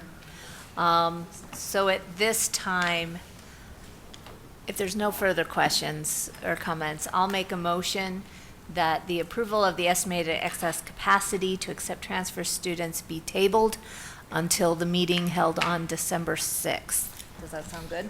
December 6th study session. I make that motion. Do I have a second? Second. Thank you, Board Member Kirby. All in favor? Aye. Aye. Motion passes 5-0. Thank you. Thank you very much. I just so look forward to looking at all those numbers. How They're there. exciting. There they are.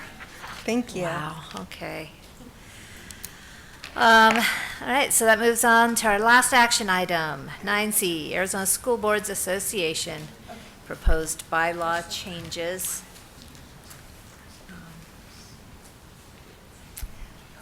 Yes, Board Member Beckham. As the delegate for ASBA. ASBA has two proposals that they would like its members to vote on. And so these two proposals, they're different proposals, so I suggest we discuss them and vote on them independently. So I don't know what you would prefer, President Perlberg, to discuss proposal 1, vote, and then 2, or do you want to discuss them first? I think they're just Yeah. together. It's not outlined in the Yes. agenda, so which would you prefer? I think we'll just discuss proposal A first. And then vote? Okay. So the direction first there. proposal is an additional statement to ASBA's core beliefs. And I will just read that. There are 7 core beliefs at this time, and they are looking to add 1. What they would like to add is every school board has the responsibility to champion and pursue educational equity for every student by challenging systemic inequities. They are asking to add this because they think that they need a core belief that's regarding educational equity for every student at this time. It has the endorsement of ASBA Board of Directors, ASBA Governance Committee, ASBA Equity Committee proposed the statement. And when Board Member Kravitz and I were at a meeting, I asked about these. I believe that they are looking to add it because educational equity is kind of the issue of the time right now. I decided, when I read through the core beliefs, I actually thought that number 7 already talked about educational equity. It just didn't use the term of educational equity and inequities. Because if you read number 7, closing the opportunity and achievement gap is a moral and economic imperative that must be addressed to ensure all Arizona students are successful. So I think they're just wanting to add it because it's the issue of the time and they want to just be more direct in discussing educational equity and inequities. So that's the reason behind it. We can discuss it and vote. All right, thank you. Board Member Kirby? Do you have any insight about the political reason for this? Because usually there's some politics behind it.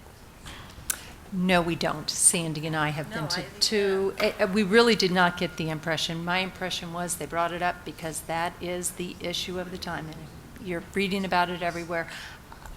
I personally think it is already addressed in number 7, but. Well, yeah, okay. I mean, equity's been discussed for over 100 years. Exactly. But these are real buzzwords right now, right? As opposed to equality where everything's. Okay. So All right. Personally, it's a core belief. That's fine. So it's fine to do it, or my view is why even add it, because I think it's already in there, but it doesn't change anything within the organization. It just gives them another talking point when they're advocating for the school boards. I move that we accept the proposal A to add the additional statement, which will enhance ASBA's core beliefs regarding educational equity for every student. Thank you, Board Member Beckham. Do I have a second? Second. Thank you, Board Member Kravitz. All in favor? Aye. Aye. Aye. Motion passes 5-0. Okay, Brings us next to second the next proposal. Second proposal is a little different. It is actually, the Governance Committee is recommending a bylaw change. They are recommending it be amended and to repeal the current bylaw, which states a minimum of 2/3 or 66% of all ASBA members' boards must vote in affirmative to amend or repeal a bylaw. What they would like to change it to is that they would amend it to be a majority affirmation or affirmative vote of all board members. The reason they are asking this is because they cannot obtain 2/3 or 66% of their members' boards actually voting. So, so they want to make some movement and move forward, and they can never get enough votes, so they're now trying to amend that bylaw so that they can change it. The problem is they don't even know if they'll get the 66 votes this time to be able to change it to majority. So there's two philosophies there. Sure, go ahead and try it. Or the second one is, that's why you always have a bylaw change be 2/3, because you got some problems with your members and you need to figure out what those problems are and deal with those instead of changing your bylaws. So those are the two philosophies behind it that I see. So, discussion? I'll just say very briefly, I think this is an improvement. If I recall correctly, a few years ago, they tried to change this bylaw, and it was either 2/3 of whoever voted, which could be significantly less than half of all their membership. So I'm just going to say that if my memory serves, this is an improvement, and it's ASBA. So I have no objection. Board Member Kirby? Okay, so for the proposal, if there were 50 school boards that voted, would they only need 26? No, it's of all. And I think it's either 208 or 212, Okay. something like that, school boards. And just so you know, at the delegate assembly that Sandy and I attended this year, I think there was 103 members, and that is typically their largest turnout. So it's tough to get membership to respond. Right. And that's, again, But it's that's not what that I believe but it's- brought to us at the time. Right. Was half or 2/3 of those voting, which that seemed like that could be a very small percent. So at that time, it wasn't supported. So obviously, they've come back with this, saying half of all. Yeah. It's easier than 2/3. Makes So, sense. I called the board president today and had a conversation with him, and I forget who said it, to not change the bylaws, but address what's wrong with the membership. He took a different spin on it, that their bylaws are so difficult to change that they're so old and outdated. And maybe the old and outdated part is what's wrong with meeting the needs of the members. So that's how he presented it to me. So I thought I would just share that as a different way to look at the same problem through a different lens. Thank you. Board Member Hartman? Probably not going to lose sleep over this, but I'm kind of that second philosophy. If you're changing bylaws, it's important. If you can't get 2/3, and by the way, it's by electronic vote. I mean, so anybody can vote on this electronic. If you can't, you've got a different issue you need to address. So I don't know. I know. And that's what I'm in support of, too. So I will move. I'm sorry, you're in support of I'm in support of just it? keeping it the way that it is. Oh. Well, all right. But that's just one vote. I was just supporting, because to me, it's the principle of why you have bylaws, and that then you have to deal with your members. You got to get them more involved then. I will. Okay. Well, I was Okay. kind of waiting. No, that's because great. I didn't know. Yes, would you like to make a motion? Okay. I move that we accept ASBA's second proposal, which would change to read by a vote, nope, wrong, sorry, would change to read they don't actually have it. They have it. Wait, I'm a little confused. Yeah, the way that they have it worded, these bylaws, maybe a minute or 10 times. Do you want to make a motion that we do not accept Why don't their I do that? change? Why don't Is I that- move that we do not accept a change in the bylaws, and therefore it would stay the same, which is by a vote of 2/3 of the member boards using electronic vote of membership using a procedure adopted by the board of directors, that it stays as is. Okay. So that would be a no vote from this board, is the motion you make. Do I have a second? You're saying, what was that again? She's saying stay the same. Don't Stay the change. same. Don't change to the majority. Don't give them Remember. half. Make them get 2/3. Make them work for it. Do I have a second? I'll second. Thank you, Board Member Hartman. All in favor? Aye. Aye. Aye.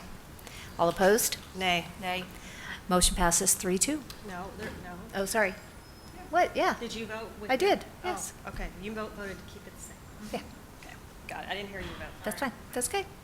So yes, the motion passes 3-2. I will Okay. vote accordingly. Thank Yes you. on Or- proposal 1, no on proposal 2. Keep it the same, too. Keeping it the same. Basically, this board will file a no vote. Okay, but keeping it the same as Myself, Board Member Hartman, and Board Member Beck. Oh, okay. All right. Painful. Okay, that moves us to our next agenda item, future items. Board members may propose topics for future consideration. Do we have any? Any items? Board Member Kirby? It's not a new topic, it's an enhancement of an existing topic on the schools that are under-enrolled and the cost of each school. Can we please add insurance? I sent that to Yeah. Mr. Gadd. He's working on it. Okay, and then as soon as that's done, just shoot it out to us, please. Yeah. Thank you. Okay, and Board Member Kravitz. Could you refresh my memory as to when we will be discussing school start times and perhaps consideration of changing those, and also. That's February? And busing, okay, thank you. Okay, I'm making a note of that just to make sure. I know it's on the agenda list, but February, busing start schedules, times. right? And start times. And start times. Board Member Beckham. I would like to request that the 2020 strategic plan as presented and discussed at our last board meeting, our board study session on Thursday, November 8th, be placed on the agenda for December for approval to be adopted and updated by September 1 of each year. Because I'm under the understanding that it's not an adopted resolution.